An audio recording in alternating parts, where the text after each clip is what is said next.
Dream Psychology by Sigmund Freud. Translated by M. D. Eder. Section 5. Sex in Dreams. The more one is occupied with the solution of dreams, the more willing one must become to acknowledge that the majority of the dreams of adults treat of sexual material and give expression to erotic wishes. Only one who really analyzes dreams, that is to say, who pushes forward from their manifest content to the latent dream thoughts, can form an opinion on this subject. Never the person who is satisfied with registering the manifest content, as, for example, Nake in his works on sexual dreams. Let us recognize at once that this fact is not to be wondered at, but that it is in complete harmony with the fundamental assumptions of dream explanation. No other impulse has had to undergo so much suppression from the time of childhood as the sex impulse in its numerous components. From no other impulse have survived so many and such intense unconscious wishes, which now act in the sleeping state in such a manner as to produce dreams. In dream interpretation, this significance of sexual complexes must never be forgotten, nor must they, of course, be exaggerated to the point of being considered exclusive. Of many dreams it can be ascertained by a careful interpretation that they are even to be taken bisexually, inasmuch as they result in an irrefutable secondary interpretation, in which they realize homosexual feelings, that is, feelings that are common to the normal sexual activity of the dreaming person. But that all dreams are to be interpreted bisexually seems to me to be a generalization as indemonstrable as it is improbable, which I should not like to support. Above all, I should not know how to dispose of the apparent fact that there are many dreams satisfying other than, in the widest sense, erotic needs, as dreams of hunger, thirst, convenience, etc. Likewise, the similar assertions, that behind every dream one finds the death sentence, Stekel, and that every dream shows a continuation from the feminine to the masculine line, Adler, seem to me to proceed far beyond what is admissible in the interpretation of dreams. We have already asserted elsewhere that dreams which are conspicuously innocent invariably embody coarse erotic wishes, and we might confirm this by means of numerous fresh examples. But many dreams which appear indifferent, and which would never be suspected of any particular significance, can be traced back, after analysis, to unmistakably sexual wish-feelings, which are often of an unexpected nature. For example, who would suspect a sexual wish in the following dream, until the interpretation had been worked out? The dreamer relates, "Between two stately palaces stands a little house, receding somewhat, whose doors are closed. My wife leads me a little way along the street, up to the little house, and pushes in the door, and then I slip quickly and easily into the interior of a courtyard that slants obliquely upwards."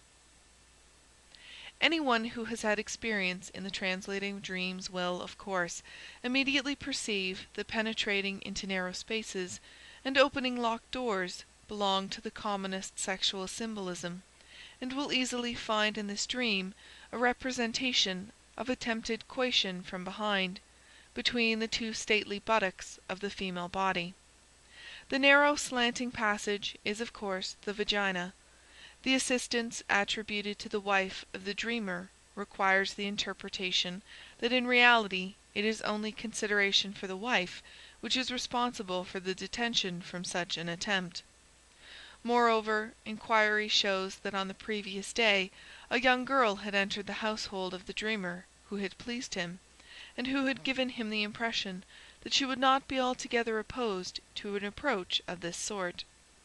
The little house between the two palaces is taken from a reminiscence of the Hradschin in Prague, and thus points again to the girl who is a native of that city. If with my patients I emphasize the frequency of the Oedipus dream, of having sexual intercourse with one's mother, I get the answer, "I cannot remember such a dream." Immediately afterwards, however, there arises the recollection of another disguised and indifferent dream, which has been dreamed repeatedly by the patient, and the analysis shows it to be a dream of this same content, that is, another Oedipus dream. I can assure the reader that veiled dreams of sexual intercourse with the mother are a great deal more frequent than open ones to the same effect. There are dreams about landscapes and localities in which emphasis is always laid upon the assurance, "I have been there before." In this case the locality is always the genital organ of the mother. It can indeed be asserted with such certainty of no other locality that one has been there before. A large number of dreams, often full of fear, which are concerned with passing through narrow spaces or with staying in the water, are based upon fancies about the embryonic life, about the sojourn in the mother's womb, and about the act of birth. The following is the dream of a young man who in his fancy has already, while an embryo, taken advantage of his opportunity to spy upon an act of coition between his parents. He is in a deep shaft, in which there is a window, as in the Semmering tunnel. At first he sees an empty landscape through this window, and then he composes a picture into it, which is immediately at hand, and which fills out the empty space. The picture represents a field which is being thoroughly harrowed by an implement, and the delightful air, the accompanying idea of hard work, and the bluish-black clods of earth make a pleasant impression. He then goes on and sees a primary school opened, and he is surprised that so much attention is devoted in it to the sexual feelings of the child, which makes him think of me. Here is a pretty water dream of a female patient, which was turned to extraordinary account in the course of treatment. At her summer resort at the lake, she hurls herself into the dark water at a place where the pale moon is reflected in the water. Dreams of this sort are parturition dreams. Their interpretation is accomplished by reversing the fact reported in the manifest dream content. Thus, instead of throwing one's self into the water, read coming out of the water, that is, being born. The place from which one is born is recognized if one thinks of the bad sense of the French la lune. The pale moon thus becomes the white "bottom" popo, which the child soon recognizes as the place from which it came. Now what can be the meaning of the patient's wishing to be born at her summer resort? I asked the dreamer this, and she answered without hesitation, "Hasn't the treatment made me as though I were born again?" Thus the dream becomes an invitation to continue the cure at this summer resort, that is, to visit her there. Perhaps it also contains a very bashful allusion to the wish to become a mother herself. Another dream of parturition, with its interpretation, I take from the work of E. Jones. She stood at the seashore watching a small boy, who seemed to be hers, wading into the water. This he did till the water covered him, and she could only see his head bobbing up and down near the surface. The scene then changed to the crowded hall of a hotel. Her husband left her, and she entered into conversation with a stranger." The second half of the dream was discovered in the analysis to represent a flight from her husband, and the entering into intimate relations with a third person, behind whom was plainly indicated Mr. X's brother mentioned in a former dream. The first part of the dream was a fairly evident birth fantasy. In dreams, as in mythology, the delivery of a child from the uterine waters is commonly presented by distortion as the entry of the child into water. Among many others, the births of Adonis, Osiris, Moses, and Bacchus are well-known illustrations of this. The bobbing up and down of the head in the water at once recalled to the patient the sensation of quickening she had experienced in her only pregnancy. Thinking of the boy going into the water induced a reverie in which she saw herself taking him out of the water, carrying him into the nursery, washing him and dressing him, and installing him in her household. The second half of the dream, therefore, represents thoughts concerning the elopement which belong to the first half of the underlying latent content. The first half of the dream corresponded with the second half of the latent content, the birth fantasy. In the first half the child entered the water, and then his head bobbed. In the underlying dream thoughts, first the quickening occurred, and then the child left the water, a double inversion. In the second half her husband left her. In the dream thoughts she left her husband. Another parturition dream is related by Abraham of a young woman looking forward to her first confinement. From a place in the floor of the house, a subterranean canal leads directly into the water. Parturition path, amniotic liquor.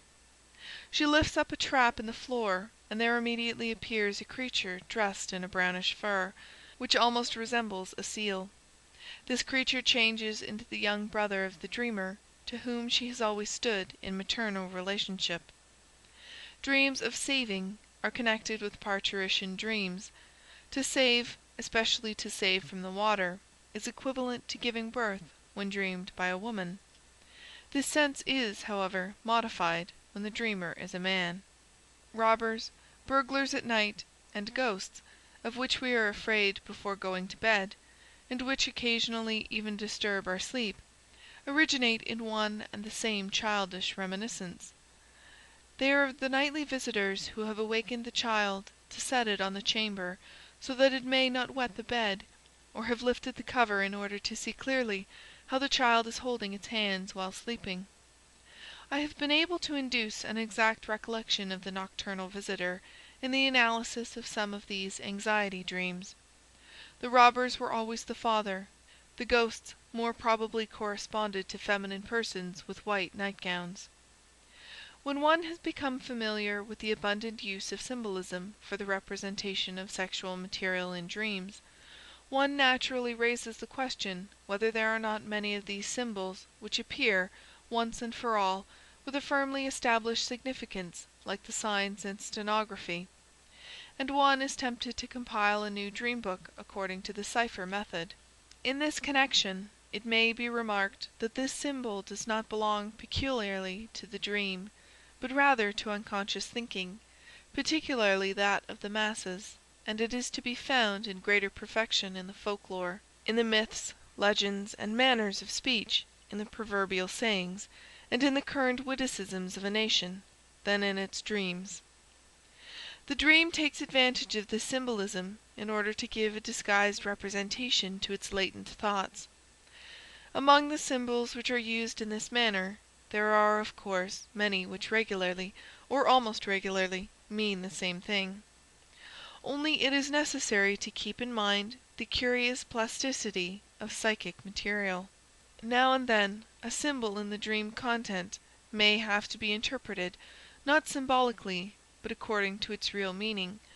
At another time the dreamer, owing to a peculiar set of recollections, may create for himself the right to use anything whatever as a sexual symbol, though it is not ordinarily used in that way. Nor are the most frequently used sexual symbols unambiguous every time. After these limitations and reservations, I may call attention to the following: Emperor and Empress, King and Queen, in most cases really represent the parents of the dreamer. The dreamer himself or herself is the prince or princess. All elongated objects, sticks, tree trunks, and umbrellas, on account of the stretching up which might be compared to an erection, all elongated and sharp weapons, knives, daggers, and pikes, are intended to represent the male member. A frequent, not very intelligible symbol for the same is a nail file, on account of the rubbing and scraping. Little cases, boxes, caskets, closets, and stoves correspond to the female part. The symbolism of lock and key has been very gracefully employed in Uhland in his song about the Gräfin Eberstein, to make a common smutty joke. The dream of walking through a row of rooms is a brothel or harem dream. Staircases, ladders, and flights of stairs, or climbing on these, either upwards or downwards, are symbolic representations of the sexual act. Smooth walls over which one is climbing, facades of houses upon which one is letting oneself down, frequently under great anxiety correspond to the erect human body, and probably repeat in the dream reminiscences of the upward climbing of little children on their parents or foster parents. Smooth walls are men. Often in a dream of anxiety, one is holding on firmly to some projection from a house. Tables, set tables, and boards are women, perhaps on account of the opposition which does away with the bodily contours. Since bed and board, mensa et thorus, constitute marriage, the former are often put for the latter in the dream, and as far as practicable, the sexual presentation complex is transposed to the eating complex. Of articles of dress, the woman's hat may frequently be definitely interpreted as the male genital. In dreams of men one often finds the cravat as a symbol for the penis. This indeed is not only because cravats hang down long, and are characteristic of the man, but also because one can select them at pleasure, a freedom which is prohibited by nature in the original of the symbol. Persons who make use of this symbol in the dream are very extravagant with cravats, and possess regular collections of them. All complicated machines and apparatus in dream are very probably genitals, in the description of which dream symbolism shows itself to be as tireless as the activity of wit. Likewise, many landscapes in dreams, especially with bridges or with wooded mountains, can be readily recognized as descriptions of the genitals. Finally, where one finds incomprehensible neologisms, one may think of combinations made up of components having a sexual significance. Children also in the dream often signify the genitals, as men and women are in the habit of fondly referring to their genital organ as their little one. As a very recent symbol of the male genital may be mentioned the flying machine, utilization of which is justified by its relation to flying, as well as occasionally by its form.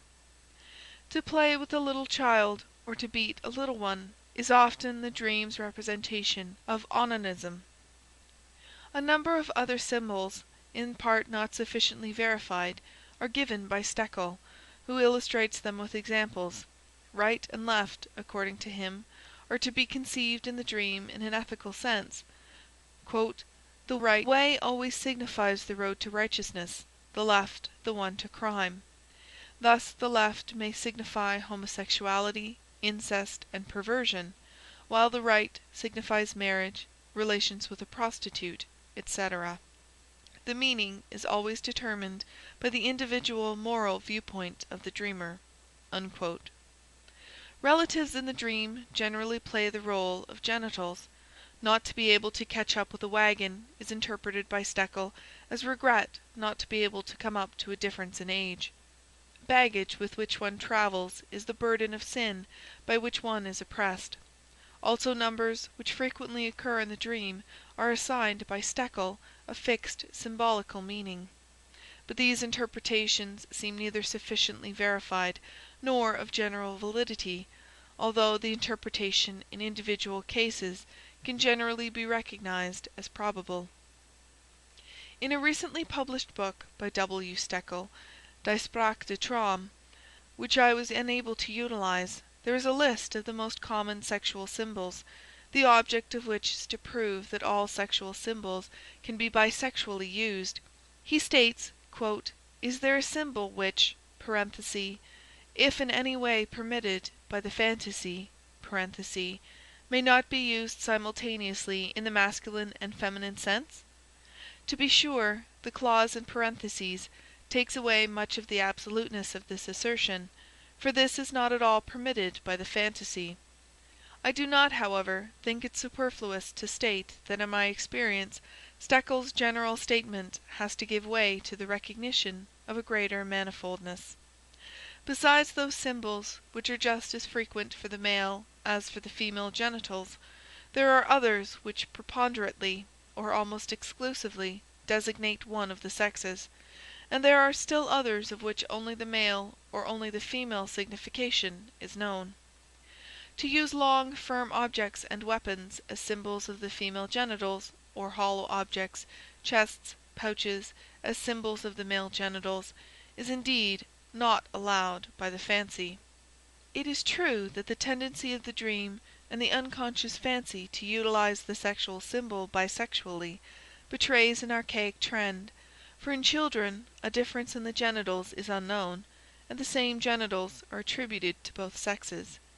These very incomplete suggestions may suffice to stimulate others to make a more careful collection. I shall now add a few examples of the application of such symbolisms in dreams, which will serve to show how impossible it becomes to interpret a dream without taking into account the symbolism of dreams, and how imperatively it obtrudes itself in many cases. 1. The hat as a symbol of a man, of the male genital. A fragment from the dream of a young woman who suffered from agoraphobia on account of a fear of temptation. I am walking in the street in summer. I wear a straw hat of peculiar shape, the middle piece of which is bent upwards, and the side pieces of which hang downwards. The description became here obstructed, and in such a fashion that one is lower than the other.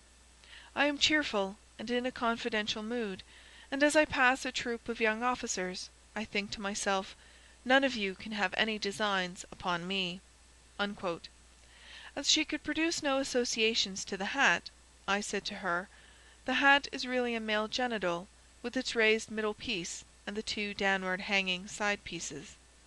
I intentionally refrained from interpreting those details concerning the unequal downward hanging of the two side pieces, although just such individualities in the determinations lead the way to the interpretation. I continued by saying that if she only had a man with such a virile genital, she would not have to fear the officers, that is, she would have nothing to wish from them, for she is mainly kept from going without protection and company by her fancies of temptation. This last explanation of her fear I had already been able to give her repeatedly, on the basis of other material. It is quite remarkable how the dreamer behaved after this interpretation. She withdrew her description of the hat, and claimed not to have said that the two side pieces were hanging downwards. I was, however, too sure of what I had heard to allow myself to be misled, and I persisted in it. She was quiet for a while, and then found the courage to ask why it was that one of her husband's testicles was lower than the other, and whether it was the same in all men. With this, the peculiar detail of the hat was explained, and the whole interpretation was accepted by her. The hat symbol was familiar to me long before the patient related this dream. From other but less transparent cases, I believe that the hat may also be taken as a female genital. 2. The little one as the genital, to be run over as a symbol of sexual intercourse. Another dream of the same agoraphobic patient. Her mother sends away her little daughter so that she must go alone. She rides with her mother to the railroad, and sees her little one walking directly upon the tracks, so that she cannot avoid being run over. She hears the bones crackle. From this she experiences a feeling of discomfort, but no real horror. She then looks out through the car window to see whether the parts cannot be seen behind. She then reproaches her mother for allowing the little one to go out alone." Unquote. Analysis. It is not an easy matter to give here a complete interpretation of the dream. It forms part of a cycle of dreams, and can be fully understood only in connection with the others. For it is not easy to get the necessary material sufficiently isolated to prove the symbolism. The patient at first finds that the railroad journey is to be interpreted historically as an allusion to a departure from a sanatorium for nervous diseases, with the superintendent of which she naturally was in love. Her mother took her away from this place, and the physician came to the railroad station and handed her a bouquet of flowers on leaving. She felt uncomfortable because her mother witnessed this homage. Here the mother therefore appears as a disturber of her love affairs, which is the role actually played by this strict woman during her daughter's girlhood. The next thought referred to the sentence, She then looks to see whether the parts can be seen behind." Unquote. In the dream façade one would naturally be compelled to think of the parts of the little daughter run over and ground up. The thought, however, turns in quite a different direction. She recalls that she once saw her father in the bathroom naked from behind. She then begins to talk about the sex differentiation, and asserts that in the man the genitals can be seen from behind, but in the woman they cannot. In this connection she now herself offers the interpretation that the little one is the genital, her little one (she has a 4-year-old daughter), her own genital. She reproaches her mother for wanting her to live as though she had no genital, and recognizes this reproach in the introductory sentence of the dream. The mother sends away her little one so that she must go alone. In her fantasy, going alone on the street signifies to have no man and no sexual relations. Quare equals to go together, and this she does not like. According to all her statements, she really suffered as a girl on account of the jealousy of her mother, because she showed a preference for her father. The little one has been noted as a symbol for the male or the female genitals by Stekel, who can refer in this connection to a very widespread usage of language. The deeper interpretation of this dream depends upon another dream of the same night in which the dreamer identifies herself with a brother. She was a tomboy, and was always being told that she should have been born a boy. This identification with the brother shows with special clearness that the little one signifies the genital. The mother threatened her with castration, which could only be understood as a punishment for playing with the parts, and the identification, therefore, shows that she herself had masturbated as a child, though this fact she now retained only in memory concerning her brother. An early knowledge of the male genital, which she later lost, she must have acquired at that time, according to the assertions of this second dream. Moreover, the second dream points to the infantile sexual theory that girls originate from boys through castration. After I had told her of this childish belief, she at once confirmed it with an anecdote in which the boy asks the girl, "Was it cut off?" To which the girl replied, "No, it's always been so." The sending away of the little one of the genital in the first dream therefore also refers to the threatened castration. Finally, she blames her mother for not having been born a boy. That "being run over" symbolizes sexual intercourse would not be evident from this dream if we were not sure of it from many other sources. 3. Representation of a genital by structures, stairways, and shafts. Dream of a young man inhibited by a father complex. "He is taking a walk with his father in a place which is surely the Prater, for the rotunda may be seen in front of which there is a small front structure to which is attached a captive balloon. The balloon, however, seems quite collapsed. His father asks him what this is all for. He is surprised at it, but he explains it to his father. They come into a court in which lies a large sheet of tin. His father wants to pull off a big piece of this, but first looks around to see if anyone is watching. He tells his father that all he needs to do is to speak to the watchman, and then he can take without any further difficulty as much as he wants to. From this court a stairway leads down into a shaft, the walls of which are softly upholstered, something like a leather pocketbook. At the end of this shaft there is a longer platform, and then a new shaft begins. Analysis. This dream belongs to a type of patient which is not favorable from a therapeutic point of view. They follow in the analysis without offering any resistances whatever up to a certain point, but from that point on they remain almost inaccessible. This dream he almost analyzed himself. "The rotunda," he said, "is my genital, the captive balloon in front is my penis, about the weakness of which I have worried." We must, however, interpret in greater detail. The rotunda is the buttock, which is regularly associated by the child with the genital. The smaller front structure is the scrotum. In the dream, his father asks him what this is all for, that is, he asks him about the purpose and arrangement of the genitals. It is quite evident that this state of affairs should be turned around, and that he should be the questioner. As such a questioning on the side of the father has never taken place in reality, we must conceive the dream thought as a wish, or take it conditionally, as follows: "If I had only asked my father for sexual enlightenment." The continuation of this thought we shall soon find in another place. The court in which the tin sheet is spread out is not to be conceived symbolically in the first instance, but originates from his father's place of business. For discretionary reasons I have inserted the tin for another material in which the father deals, without, however, changing anything in the verbal expression of the dream.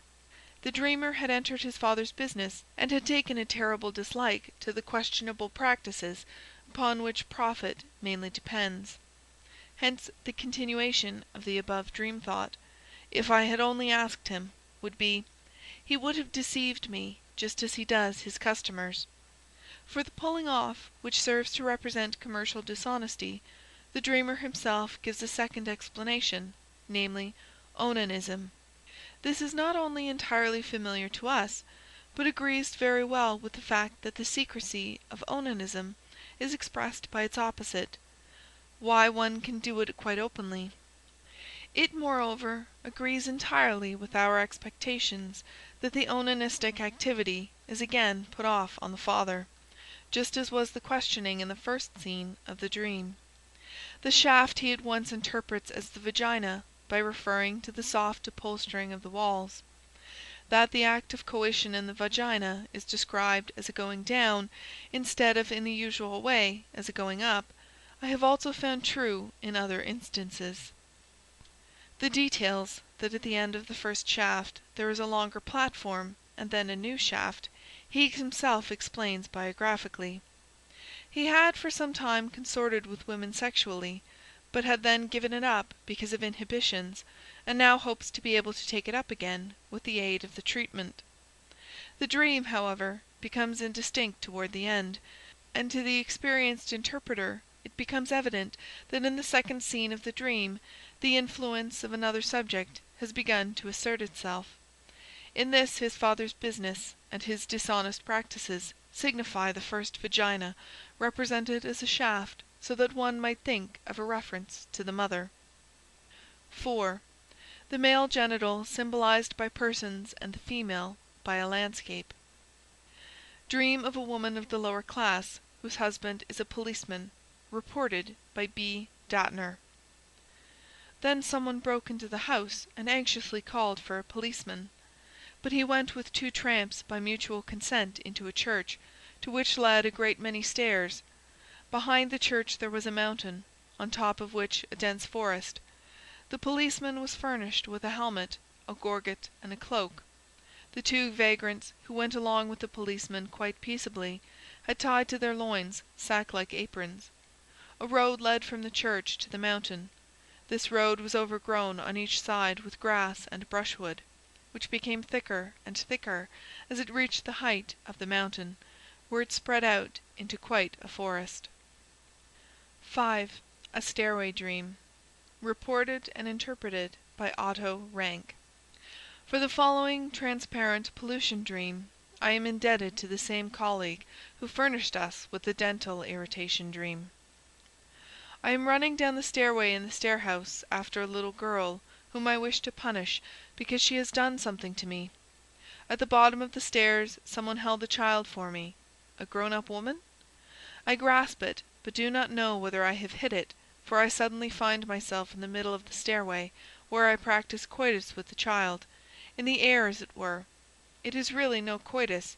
I only rub my genital on her external genital, and in doing this I see it very distinctly as I see her head, which is lying sideways.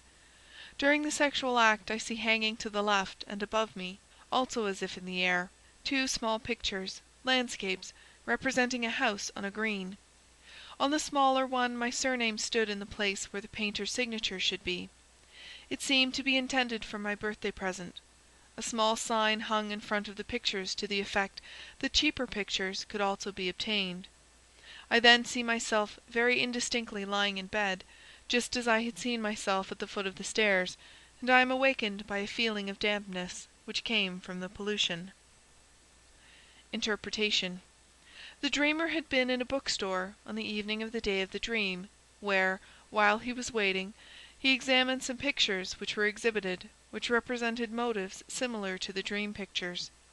He stepped nearer to a small picture which particularly took his fancy, in order to see the name of the artist, which, however, was quite unknown to him.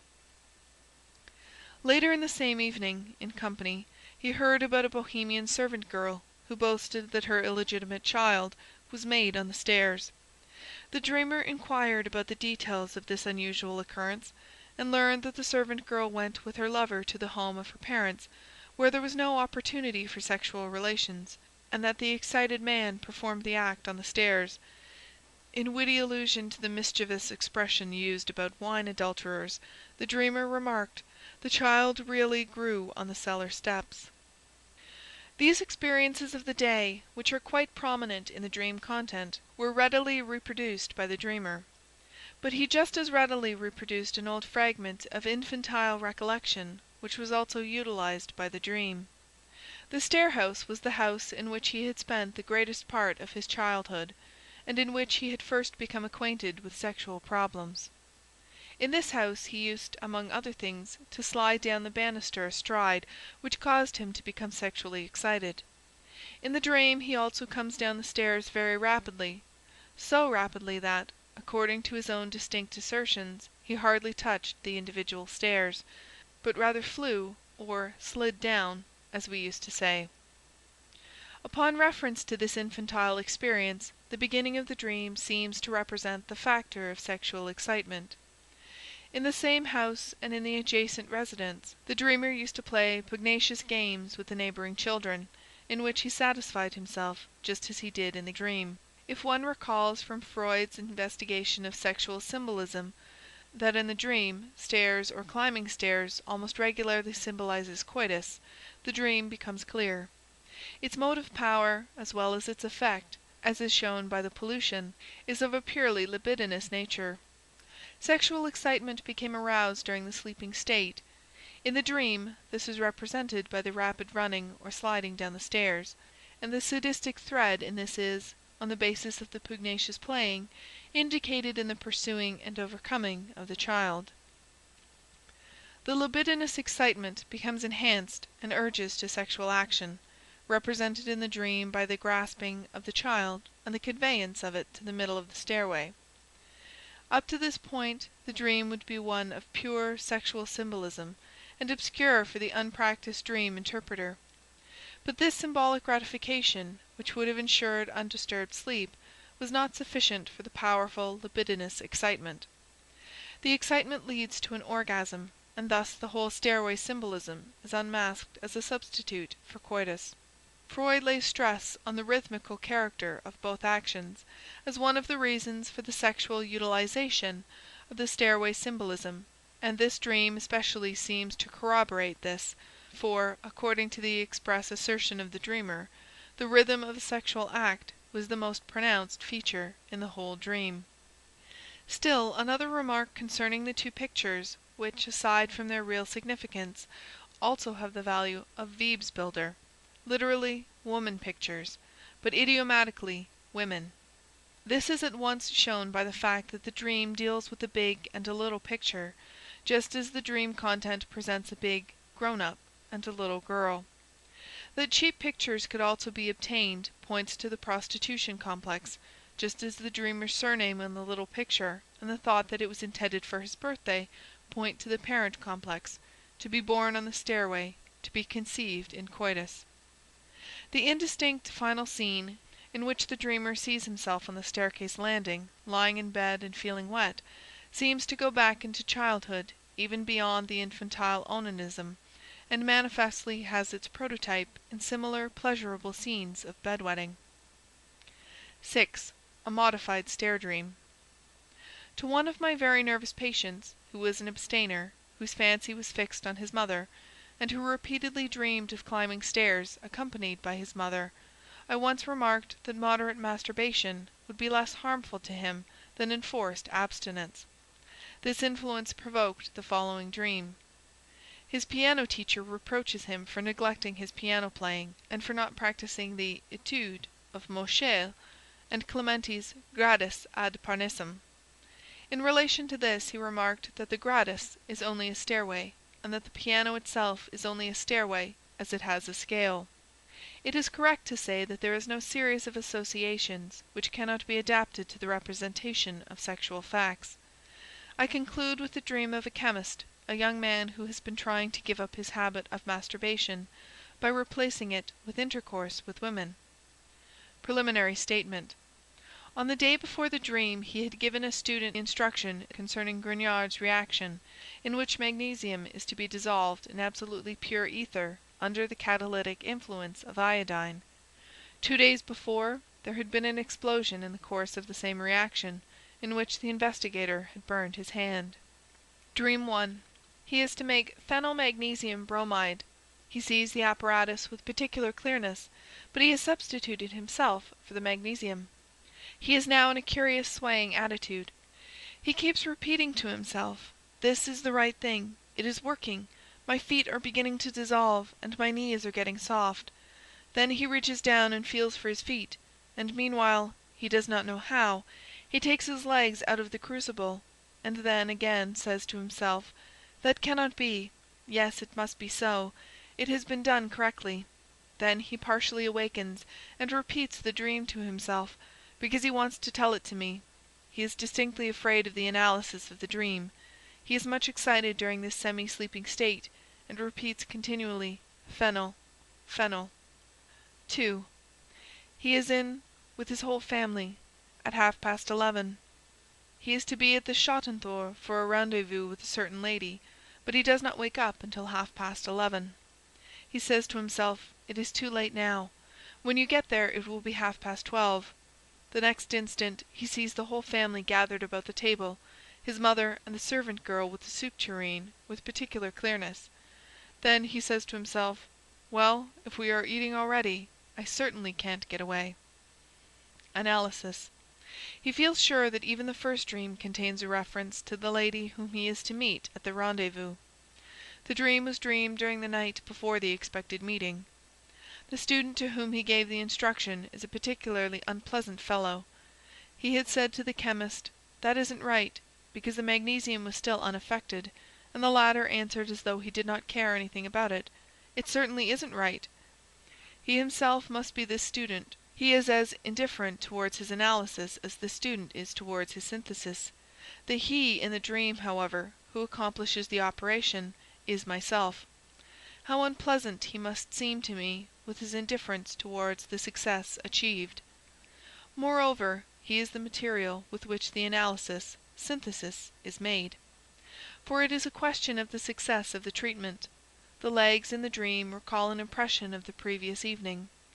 He met a lady at a dancing lesson whom he wished to conquer. He pressed her to him so closely that she once cried out. After he had stopped pressing against her legs, he felt her firm responding pressure against his lower thighs, as far as just above his knees, at the place mentioned in the dream. In this situation, then, the woman is the magnesium in the retort, which is at last working. He is feminine towards me, as he is masculine towards the woman. If it will work with the woman, the treatment will also work. Feeling and becoming aware of himself in the region of his knees refers to masturbation, and corresponds to his fatigue of the previous day. The rendezvous had actually been set up for 11:30. His wish to oversleep and to remain with his usual sexual objects, that is, with masturbation, corresponds with his resistance. End of section 5. Dream Psychology by Sigmund Freud, translated by M.D. Eder. Chapter 6. The Wish in Dreams. That the dream should be nothing but a wish fulfillment surely seemed strange to us all, and that not alone because of the contradictions offered by the anxiety dream. After learning from the first analytical explanations that the dream conceals sense and psychic validity, we could hardly expect so simple a determination of this sense. According to the correct but concise definition of Aristotle, the dream is a continuation of thinking in sleep, in so far as one sleeps. Considering that during the day our thoughts produce such a diversity of psychic acts, judgments, conclusions, contradictions, expectations, intentions, etc., why should our sleeping thoughts be forced to confine themselves to the production of wishes? Are there not, on the contrary, many dreams that present a different psychic act in dream form, for example a solicitude, and is not the very transparent father's dream mentioned above of such a nature? From the gleam of light falling into his eyes while asleep, the father draws the solicitous conclusion that a candle has been upset and may have set fire to the corpse. He transforms this conclusion into a dream by investing it with a senseful situation enacted in the present tense. What part is played in this dream by the wish fulfillment, and which are we to suspect? The predominance of the thought continued from the waking state, or of the thought incited by the new sensory impression? All these considerations are just, and force us to enter more deeply into the part played by the wish fulfillment in the dream, and into the significance of the waking thoughts continued in sleep. It is in fact the wish fulfillment that has already induced us to separate dreams into two groups. We have found some dreams that were plainly wish fulfillments, and others in which wish fulfillment could not be recognized, and was frequently concealed by every available means. In this latter class of dreams we recognize the influence of the dream censor. The undisguised wish dreams were chiefly found in children, yet fleeting, open-hearted wish dreams seemed, I purposely emphasize this word, to occur also in adults. We may now ask whence the wish fulfilled in the dream originates. But to what opposition or to what diversity do we refer this whence? I think it is to the opposition between conscious daily life and a psychic activity remaining unconscious, which can only make itself noticeable during the night. I thus find a threefold possibility for the origin of a wish. Firstly, it may have been incited during the day, and owing to external circumstances failed to find gratification. There is thus left for the night an acknowledged but unfulfilled wish. Secondly, it may come to the surface during the day but be rejected, leaving an unfulfilled but suppressed wish. Or thirdly, it may have no relation to daily life and belong to those wishes that originate during the night from the suppression. If we now follow our scheme of the psychic apparatus, we can localize a wish of the first order in the system foreconscious. We may assume that a wish of the second order has been forced back from the foreconscious system into the unconscious system, where alone, if anywhere, it can maintain itself. While a wish feeling of the third order we consider altogether incapable of leaving the unconscious system. This brings up the question whether wishes arising from these different sources possess the same value for the dream, and whether they have the same power to incite a dream. On reviewing the dreams which we have at our disposal for answering this question, we are at once moved to add as a fourth source of the dream wish the actual wish incitements arising during the night, such as thirst and sexual desire. It then becomes evident that the source of the dream wish does not affect its capacity to incite a dream, that a wish suppressed during the day asserts itself in the dream can be shown by a great many examples. I shall mention a very simple example in this class. A somewhat sarcastic young lady, whose younger friend has become engaged to be married, is asked throughout the day by her acquaintances whether she knows and what she thinks of the fiancé. She answers with unqualified praise, thereby silencing her own judgment, as she would prefer to tell the truth, namely that he is an ordinary person. The following night she dreams that the same question is put to her, and that she replies with the formula, "In case of subsequent orders it will suffice to mention the number." Finally, we have learned from numerous analyses that the wish in all dreams that have been subject to distortion has been derived from the unconscious, and has been unable to come to perception in the waking state. Thus it would appear that all wishes are of the same value and force for the dream formation.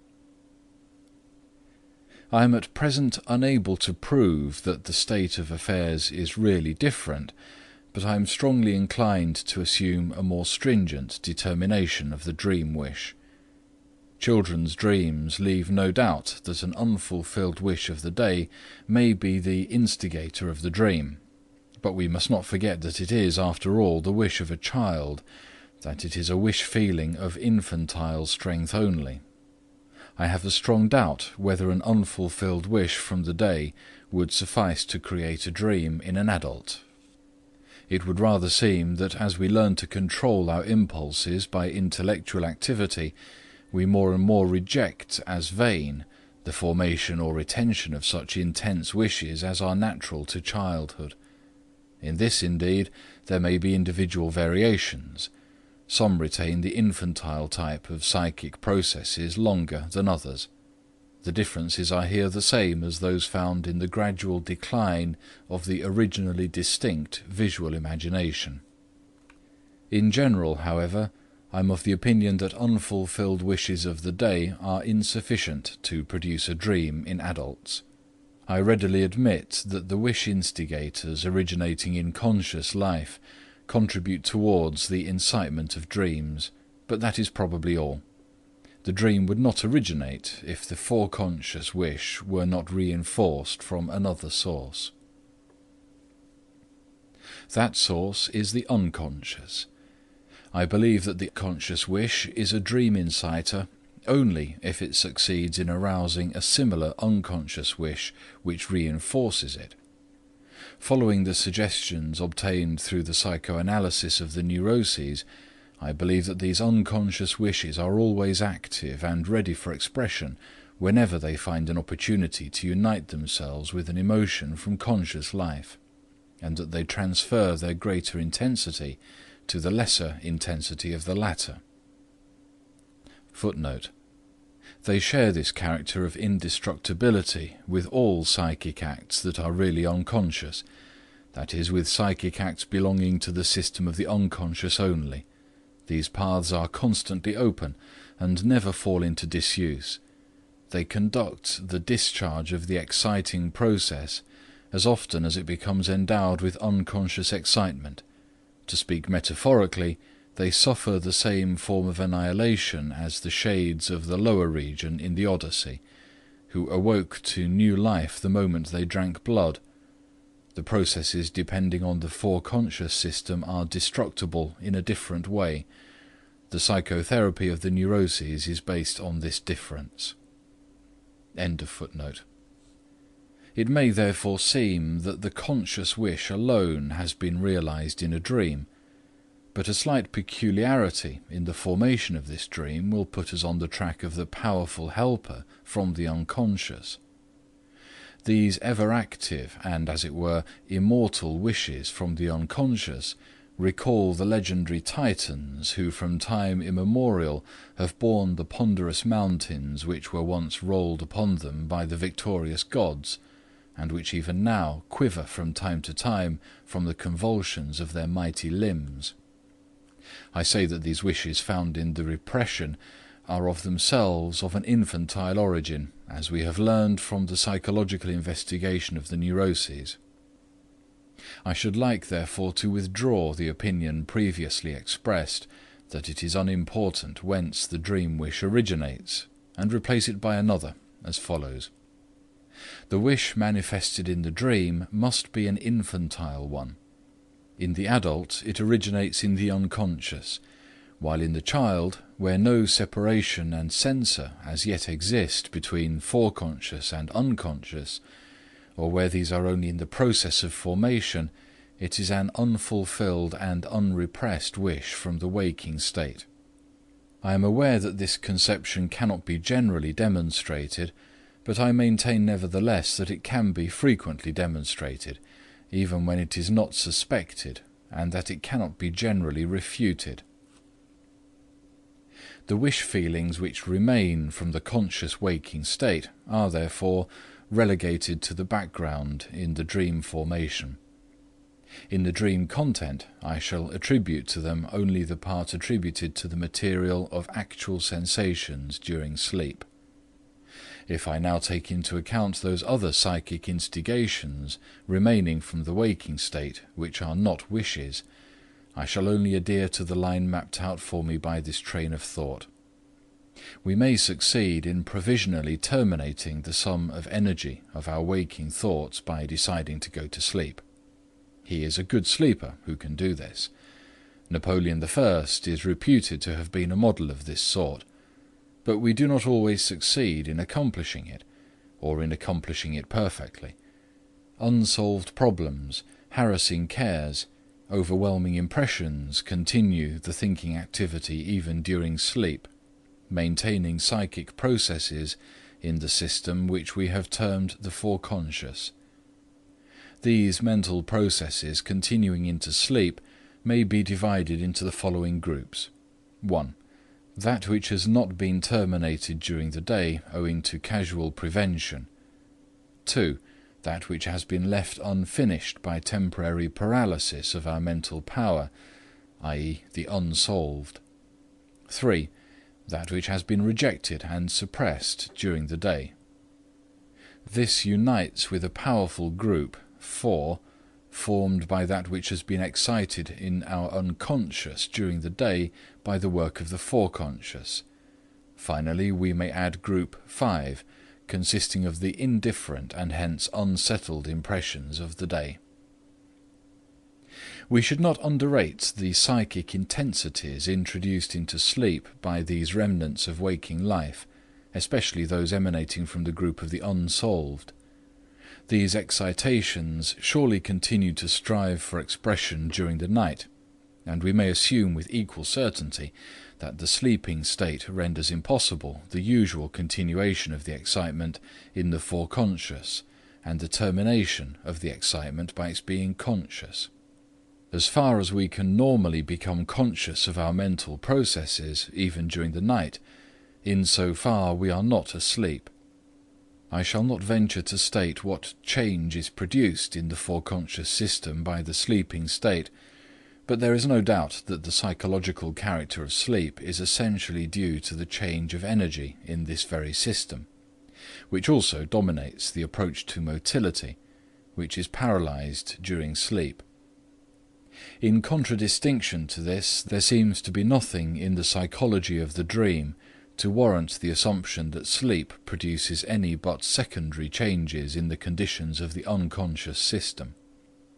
Hence, for the nocturnal excitation in the foreconscious, there remains no other path than that followed by the wish excitements from the unconscious. This excitation must seek reinforcement from the unconscious, and follow the detours of the unconscious excitations. But what is the relation of the foreconscious day remnants to the dream? There is no doubt that they penetrate abundantly into the dream, that they utilize the dream content to obtrude themselves upon consciousness even during the night. Indeed, they occasionally even dominate the dream content and impel it to continue the work of the day.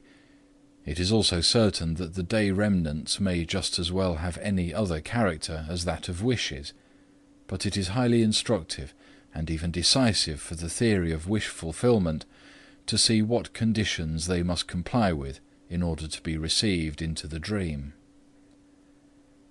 Let us pick out one of the dreams cited above as examples. For example, the dream in which my friend Otto seems to show the symptoms of Basedow's disease. My friend Otto's appearance occasioned me some concern during the day, and this worry, like everything else referring to this person, affected me. I may also assume that these feelings followed me into sleep. I was probably bent on finding out what was the matter with him. In the night my worry found expression in the dream which I have reported, the content of which was not only senseless, but failed to show any wish fulfillment. But I began to investigate for the source of this incongruous expression of the solicitude felt during the day, and analysis revealed the connection. I identified my friend Otto with a certain Baron L, and myself with a Professor R. There was only one explanation for my being impelled to select just this substitution for the day thought. I must have always been prepared in the unconscious to identify myself with Professor R, as it meant the realization of one of the immortal infantile wishes, viz., that of becoming great. Repulsive ideas respecting my friend, that would certainly have been repudiated in a waking state, took advantage of the opportunity to creep into the dream, but the worry of the day likewise found some form of expression through a substitution in the dream content. The day thought, which was no wish in itself but rather a worry, had in some way to find a connection with the infantile, now unconscious and suppressed wish, which then allowed it, though already properly prepared, to originate for consciousness. The more dominating this worry, the stronger must be the connection to be established. Between the contents of the wish and that of the worry there need be no connection, nor was there one in any of our examples. We can now sharply define the significance of the unconscious wish for the dream.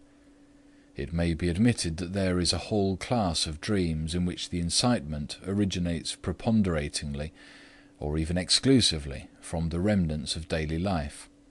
And I believe that even my cherished desire to become at some future time a Professor Extraordinarius would have allowed me to slumber undisturbed that night, had not my worry about my friend's health been still active. But this worry alone would not have produced a dream. The motive power needed by the dream had to be contributed by a wish, and it was the affair of the worriment to procure for itself such wish as a motive power of the dream. To speak figuratively, it is quite possible that a day thought plays the part of the contractor or entrepreneur in the dream. But it is known that no matter what idea the contractor may have in mind, and how desirous he may be of putting it into operation, he can do nothing without capital. He must depend upon a capitalist to defray the necessary expenses, and this capitalist who supplies the psychic expenditure for the dream is invariably and indisputably a wish from the unconscious, no matter what the nature of the waking thought may be. In other cases, the capitalist himself is the contractor for the dream. This indeed seems to be the more usual case. An unconscious wish is produced by the day's work, which in turn creates the dream. The dream processes, moreover, run parallel with all the other possibilities of the economic relationship used here as an illustration. Thus, the entrepreneur may contribute some capital himself, or several entrepreneurs may seek the aid of the same capitalist, or several capitalists may jointly supply the capital required by the entrepreneur. Thus there are dreams produced by more than one dream wish, and many similar variations which may readily be passed over and are of no further interest to us. What we have left unfinished in this discussion of the dream wish we shall be able to develop later.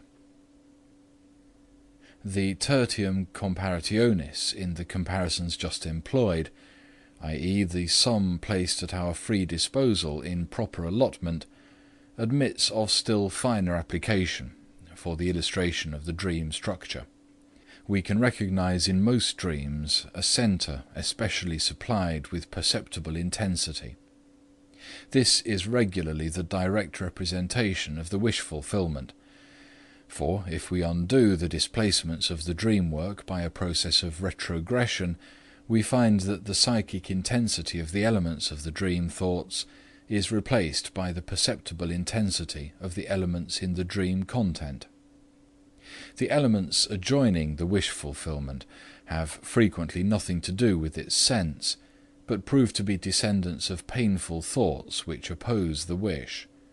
But, owing to their frequently artificial connection with the central element, they have acquired sufficient intensity to enable them to come to expression. Thus, the force of expression of the wish fulfillment is diffused over a certain sphere of association, within which it raises to expression all elements, including those that are in themselves impotent. In dreams having several strong wishes, we can readily separate from one another the spheres of the individual wish fulfillments. The gaps in the dream likewise can often be explained as boundary zones. Although the foregoing remarks have considerably limited the significance of the day remnants for the dream, it will nevertheless be worth our while to give them some attention, for they must be a necessary ingredient in the formation of the dream, inasmuch as experience reveals the surprising fact that every dream shows in its content a connection with some impression of a recent day, often of the most indifferent kind. So far we have failed to see any necessity for this addition to the dream mixture. This necessity appears only when we follow closely the part played by the unconscious wish, and then seek information in the psychology of the neuroses. We thus learn that the unconscious idea, as such, is altogether incapable of entering into the foreconscious, and that it can exert an influence there only by uniting with a harmless idea already belonging to the foreconscious, to which it transfers its intensity, and under which it allows itself to be concealed. This is the fact of transference, which furnishes an explanation for so many surprising occurrences in the psychic life of neurotics. The idea from the foreconscious, which thus obtains an unmerited abundance of intensity, may be left unchanged by the transference, or it may have forced upon it a modification from the content of the transferring idea. I trust the reader will pardon my fondness for comparisons from daily life, but I feel tempted to say that the relations existing for the repressed idea are similar to the situations existing in Austria for the American dentist, who is forbidden to practice unless he gets permission from a regular physician to use his name on the public signboard, and thus cover the legal requirements. Moreover, just as it is naturally not the busiest physicians who form such alliances with dental practitioners, so in the psychic life only such foreconscious or conscious ideas are chosen to cover a repressed idea as have not themselves attracted much of the attention which is operative in the foreconscious. The unconscious entangles with its connections preferentially either those impressions and ideas of the foreconscious which have been left unnoticed as indifferent, or those that have soon been deprived of this attention through rejection.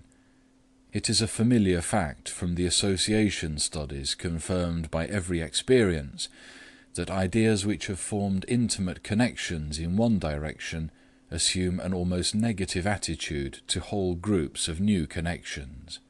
I once tried from this principle to develop a theory for hysterical paralysis. If we assume that the same need for the transference of the repressed ideas which we have learnt to know from the analysis of the neuroses makes its influence felt in the dream as well, we can at once explain two riddles of the dream, viz. That every dream analysis shows an interweaving of a recent impression, and that this recent element is frequently of the most indifferent character. We may add what we have already learnt elsewhere, that these recent and indifferent elements come so frequently into the dream content as a substitute for the most deep-lying of the dream thoughts, for the further reason that they have least to fear from the resisting censor. But while this freedom from censorship explains only the preference for trivial elements, the constant presence of recent elements points to the fact that there is a need for transference. Both groups of impressions satisfy the demand of the repression for materials still free from associations, the indifferent ones because they have offered no inducement for extensive associations, and the recent ones because they have had insufficient time to form such associations. We thus see that the day remnants, among which we may now include the indifferent impressions when they participate in the dream formation, not only borrow from the unconscious the motive power at the disposal of the repressed wish, but also offer to the unconscious something indispensable, namely, the attachment necessary to the transference. If we here attempted to penetrate more deeply into the psychic processes, we should first have to throw more light on the play of emotions between the foreconscious and the unconscious, to which indeed we are urged by the study of the psychoneuroses, whereas the dream itself offers no assistance in this respect. Just one further remark about the day remnants. There is no doubt that they are the actual disturbers of sleep, and not the dream, which, on the contrary, strives to guard sleep. But we shall return to this point later. We have so far discussed the dream wish. We have traced it to the sphere of the unconscious and analysed its relations to the day remnants, which in turn may be either wishes, psychic emotions of any other kind, or simply recent impressions. We have thus made room for any claims that may be made for the importance of conscious thought activity in dream formations in all its variations.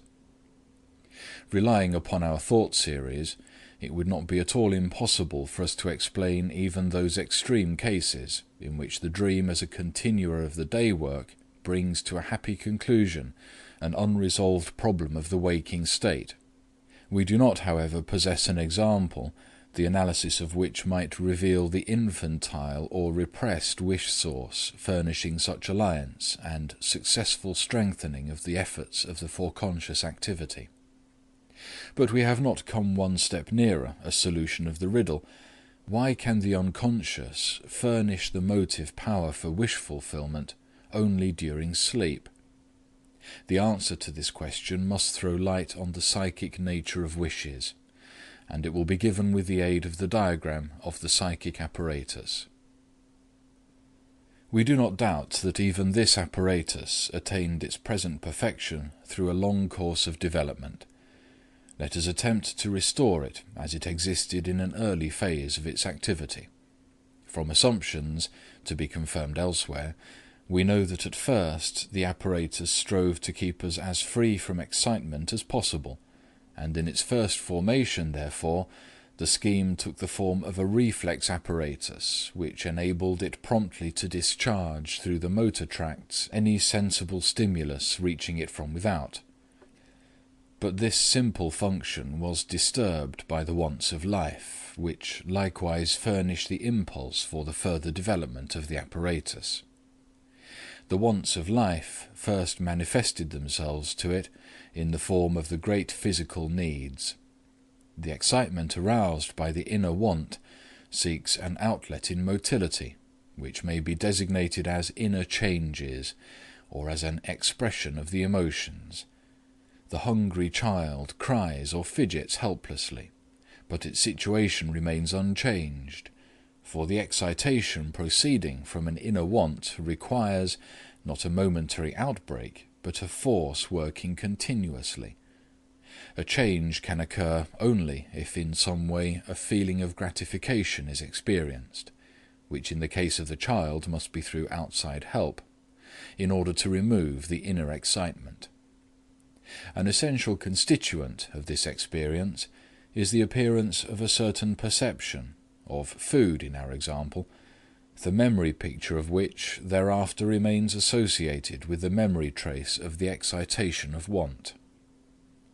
Thanks to the established connection, there results at the next appearance of this want a psychic feeling which revives the memory picture of the former perception, and thus recalls the former perception itself, i.e., it actually re-establishes the situation of the first gratification. We call such a feeling a wish. The reappearance of the perception constitutes the wish fulfillment, and the full revival of the perception by the want excitement constitutes the shortest road to the wish fulfillment. We may assume a primitive condition of the psychic apparatus in which this road is really followed, i.e., where the wishing merges into an hallucination. This first psychic activity therefore aims at an identity of perception, i.e., it aims at a repetition of that perception which is connected with the fulfillment of the want. This primitive mental activity must have been modified by bitter practical experience into a more expedient secondary activity. The establishment of the identity perception on the short regressive road within the apparatus does not in another respect carry with it the result which inevitably follows the revival of the same perception from without. The gratification does not take place, and the want continues. In order to equalize the internal with the external sum of energy, the former must be continually maintained, just as actually happens in the hallucinatory psychoses and in the deliriums of hunger, which exhaust their psychic capacity in clinging to the object desired. In order to make more appropriate use of the psychic force, it becomes necessary to inhibit the full regression, so as to prevent it from extending beyond the image of memory, whence it can select other paths leading ultimately to the establishment of the desired identity from the outer world. This inhibition and consequent deviation from the excitation becomes the task of a second system which dominates the voluntary motility, i.e., through whose activity the expenditure of motility is now devoted to previously recalled purposes. But this entire complicated mental activity, which works its way from the memory picture to the establishment of the perception identity from the outer world, merely represents a detour which has been forced upon the wish fulfillment by experience.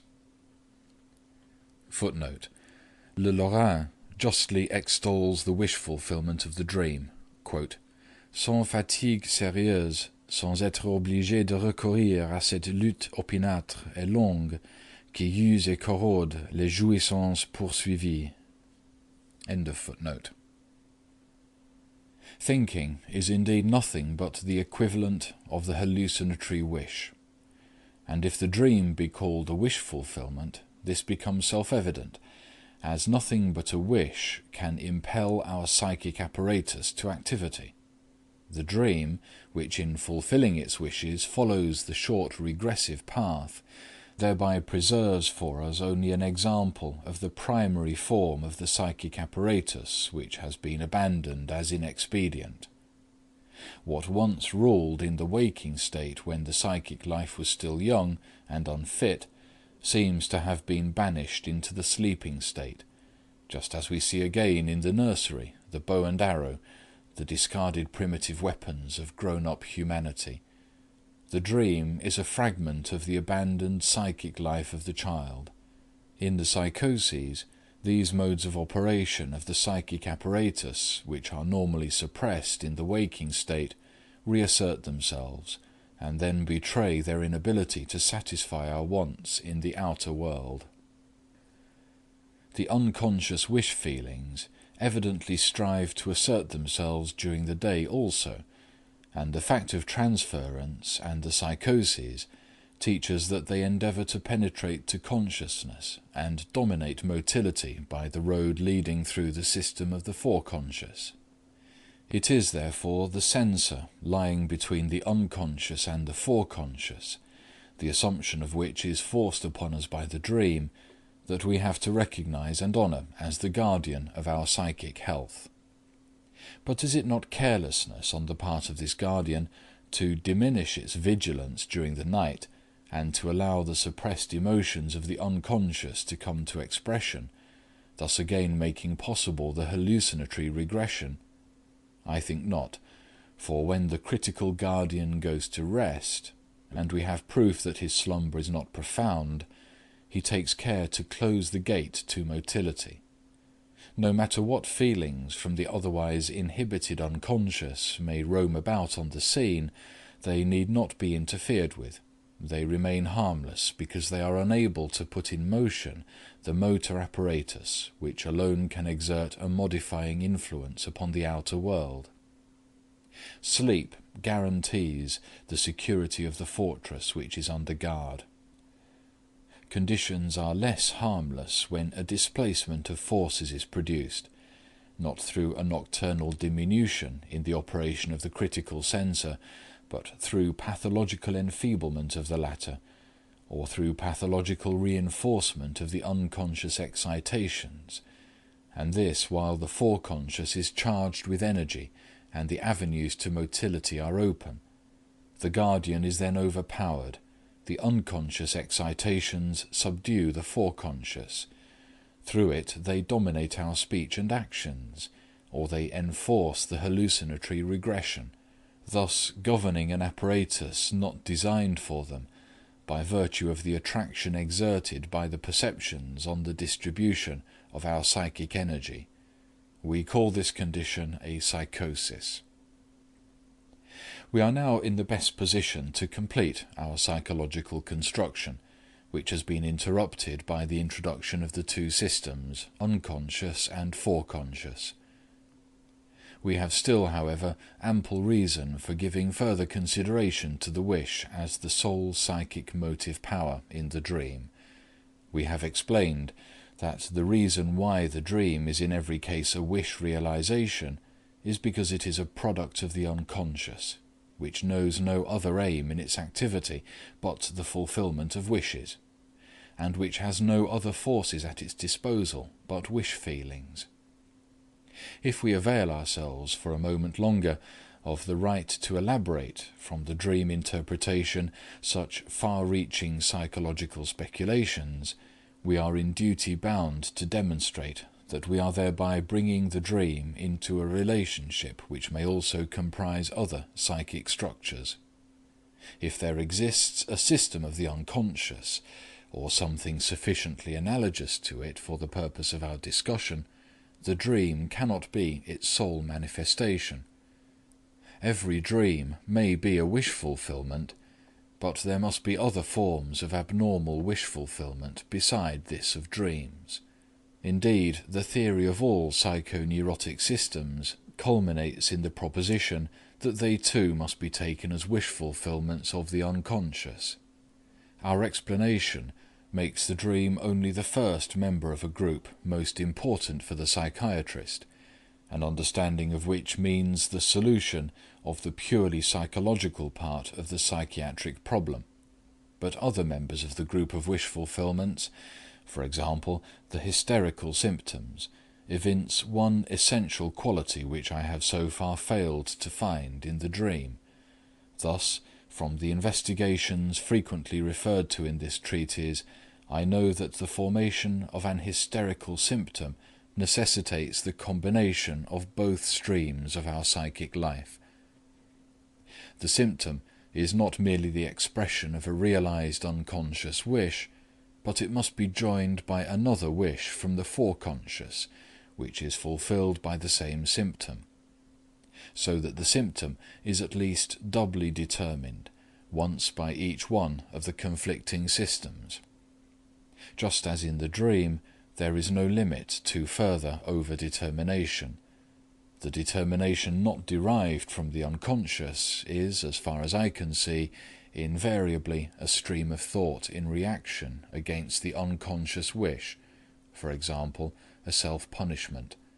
Hence I may say, in general, that an hysterical symptom originates only where two contrasting wish fulfillments, having their source in different psychic systems, are able to combine in one expression. Compare my latest formulation of the origin of the hysterical systems in a treatise published by the Zeitschrift für Sexualwissenschaft by Hirschfeld and others, 1908.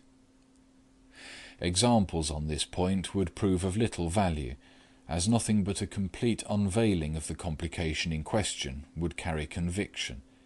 I therefore content myself with the mere assertion, and will cite an example, not for conviction, but for explication. The hysterical vomiting of a female patient proved, on the one hand, to be the realization of an unconscious fancy from the time of puberty, that she might be continuously pregnant and have a multiple of children, and this was subsequently united with the wish that she might have them from as many men as possible. Against this immoderate wish there arose a powerful defensive impulse, but as the vomiting might spoil the patient's figure and beauty, so that she would not find favour in the eyes of mankind, the symptom was therefore in keeping with her punitive trend of thought, and, being thus admissible from both sides, it was allowed to become a reality. This is the same manner of consenting to a wish-fulfillment which the queen of the Parthians chose for the triumvir Crassus. Believing that he had undertaken the campaign out of greed for gold, she caused molten gold to be poured into the throat of the corpse. Now hast thou what thou hast longed for. As yet we know of the dream only that it expresses a wish-fulfillment of the unconscious, and apparently the dominating foreconscious permits this only after it has subjected the wish to some distortions. We are really in no position to demonstrate regularly a stream of thought antagonistic to the dream wish, which is realized in the dream as in its counterpart. Only now and then have we found in the dream traces of reaction formulations, as, for instance, the tenderness towards friend R in the uncle dream. But the contribution from the foreconscious, which is missing here, may be found in another place. While the dominating system has withdrawn on the wish to sleep, the dream may bring to expression with manifold distortions a wish from the unconscious, and realize this wish by producing the necessary changes of energy in the psychic apparatus, and may finally retain it through the entire duration of sleep. Footnote: this idea has been borrowed from The Theory of Sleep by Liébaud, who revived hypnotic investigation in our days.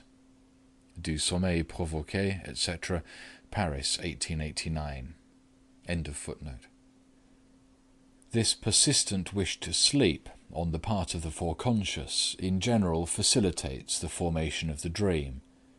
Let us refer to the dream of the father, who, by the gleam of light from the death chamber, was brought to the conclusion that the body had been set on fire. We have shown that one of the psychic forces decisive in causing the father to form this conclusion, instead of being awakened by the gleam of light, was the wish to prolong the life of the child seen in the dream by 1 moment. Other wishes proceeding from the repression probably escape us, because we are unable to analyze this dream. But as a second motive power of the dream, we may mention the father's desire to sleep, for, like the life of the child, the sleep of the father is prolonged for a moment by the dream. The underlying motive is, let the dream go on, otherwise I must wake up. As in this dream, so also in all other dreams, the wish to sleep lends its support to the unconscious wish. We reported dreams which were apparently dreams of convenience, but, properly speaking, all dreams may claim this designation. The efficacy of the wish to continue to sleep is the most easily recognized in the waking dreams, which so transform the objective sensory stimulus as to render it compatible with the continuance of sleep. They interweave this stimulus with the dream in order to rob it of any claims it might make as a warning to the outer world. But this wish to continue to sleep must also participate in the formation of all other dreams which may disturb the sleeping state from within only. Now then, sleep on. Why, it's but a dream. This is in many cases the suggestion of the foreconscious to consciousness when the dream goes too far, and this also describes in a general way the attitude of our dominating psychic activity toward dreaming, though the thought remains tacit. I must draw the conclusion that throughout our entire sleeping state we are just as certain that we are dreaming as we are certain that we are sleeping. We are compelled to disregard the objection urged against this conclusion that our consciousness is never directed to a knowledge of the former, and that it is directed to a knowledge of the latter only on special occasions when the censor is unexpectedly surprised. Against this objection we may say that there are persons who are entirely conscious of their sleeping and dreaming, and who are apparently endowed with the conscious faculty of guiding their dream life. Such a dreamer, when dissatisfied with the course taken by the dream, breaks it off without awakening, and begins it anew in order to continue it with a different turn, like the popular author who, on request, gives a happier ending to his play. Or, at another time, if placed by the dream in a sexually exciting situation, he thinks in his sleep, "I do not care to continue this dream and exhaust myself by a pollution. I prefer to defer it in favour of a real situation." End of chapter 6. Chapter 7. The Function of the Dream. Since we know that the foreconscious is suspended during the night by the wish to sleep, we can proceed to an intelligent investigation of the dream process. But let us first sum up the knowledge of this process already gained. We have shown that the waking activity leaves day remnants from which the sum of energy cannot be entirely removed. Or the waking activity revives during the day one of the unconscious wishes, or both conditions occur simultaneously. We have already discovered the many variations that may take place. The unconscious wish has already made its way to the day remnants, either during the day, or at any rate with the beginning of sleep, and has effected a transference to it. This produces a wish transferred to the recent material, or the suppressed recent wish comes to life again through a reinforcement from the unconscious. This wish now endeavors to make its way to consciousness on the normal path of the mental processes through the foreconscious, to which indeed it belongs through one of its constituent elements. It is confronted, however, by the censor, which is still active, and to the influence of which it now succumbs. It now takes on the distortion for which the way has already been paved by its transference to the recent material. Thus far, it is in the way of becoming something resembling an obsession, delusion, or the like, i.e., a thought reinforced by a transference and distorted in expression by the censor. But its further progress is now checked through the dormant state of the foreconscious. This system has apparently protected itself against invasion by diminishing its excitements. The dream process, therefore, takes the regressive course, which has just been opened by the peculiarity of the sleeping state, and thereby follows the attraction exerted on it by the memory groups, which themselves exist in part only as visual energy not yet translated into terms of the later systems. On its way to regression, the dream takes on the form of dramatization. The subject of compression will be discussed later. The dream process has now terminated the second part of its repeatedly impeded course. The first part expended itself progressively from the unconscious scenes or fantasies to the foreconscious, while the second part gravitates from the advent of the censor back to the perceptions. But when the dream process becomes a content of perception, it has, so to speak, eluded the obstacle set up in the foreconscious by the censor and by the sleeping state. It succeeds in drawing attention to itself and in being noticed by consciousness. For consciousness, which means to us a sensory organ for the reception of psychic qualities, may receive stimuli from two sources. First, from the periphery of the entire apparatus, viz., from the perception system, and secondly, from the pleasure and pain stimuli, which constitute the sole psychic quality produced in the transformation of energy within the apparatus. All other processes in the system, even those in the foreconscious, are devoid of any psychic quality, and are therefore not objects of consciousness inasmuch as they do not furnish pleasure or pain for perception. We shall have to assume that those liberations of pleasure and pain automatically regulate the outlet of the occupation processes. But in order to make possible more delicate functions, it was later found necessary to render the course of the presentations more independent of the manifestations of pain. To accomplish this, the foreconscious system needed some qualities of its own which could attract consciousness, and most probably received them through the connection of the foreconscious processes with the memory system of the signs of speech, which is not devoid of qualities. Through the qualities of this system, consciousness, which had hitherto been a sensory organ only for the perceptions, now becomes also a sensory organ for a part of our mental processes. Thus we have now, as it were, two sensory surfaces, one directed to perceptions and the other to the foreconscious mental processes. I must assume that the sensory surface of consciousness devoted to the foreconscious is rendered less excitable by sleep than that directed to the P systems. The giving up of interest for the nocturnal mental processes is indeed purposeful. Nothing is to disturb the mind. The foreconscious wants to sleep. But once the dream becomes a perception, it is then capable of exciting consciousness through the qualities thus gained.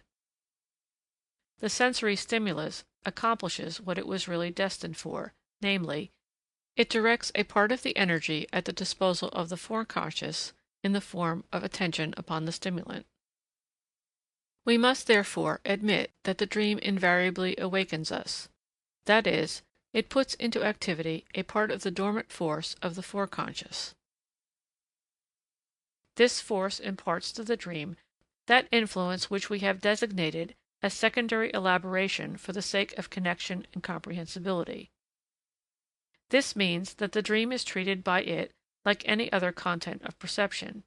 It is subjected to the same ideas of expectation, as far at least as the material admits. As far as the direction is concerned in this third part of the dream, it may be said that here again the movement is progressive. To avoid misunderstanding, it will not be amiss to say a few words about the temporal peculiarities of these dream processes. In a very interesting discussion, apparently suggested by Maury's puzzling guillotine dream, Goblet tries to demonstrate that the dream requires no other time than the transition period between sleeping and wakening. The wakening requires time, as the dream takes place during that period. One is inclined to believe that the final picture of the dream is so strong that it forces the dreamer to awaken, but, as a matter of fact, this picture is strong only because the dreamer is already very near awakening when it appears. Un rêve, c'est un réveil qui commence.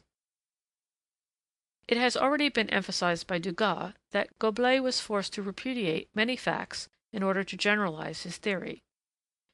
There are, moreover, dreams from which we do not awaken, e.g., some dreams in which we dream that we dream. From our knowledge of the dream work, we can by no means admit that it extends only over the period of awakening.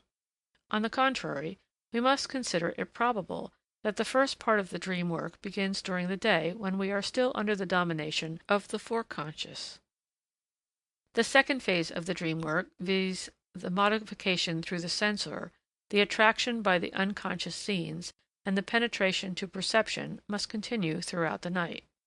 And we are probably always right when we assert that we feel as though we had been dreaming the whole night, although we cannot say what. I do not, however, think it necessary to assume that, up to the time of becoming conscious, the dream processes really follow the temporal sequence which we have described, viz., that there is first the transferred dream wish, then the distortion of the censor, and consequently the change of direction to regression, and so on. We were forced to form such a succession for the sake of description. In reality, however, it is much rather a matter of simultaneously trying this path and that, and of emotions fluctuating to and fro, until finally, owing to the most expedient distribution, one particular grouping is secured which remains. From certain personal experiences, I am myself inclined to believe that the dream work often requires more than one day and one night to produce its result. If this be true, the extraordinary art manifested in the construction of the dream loses all its marvels.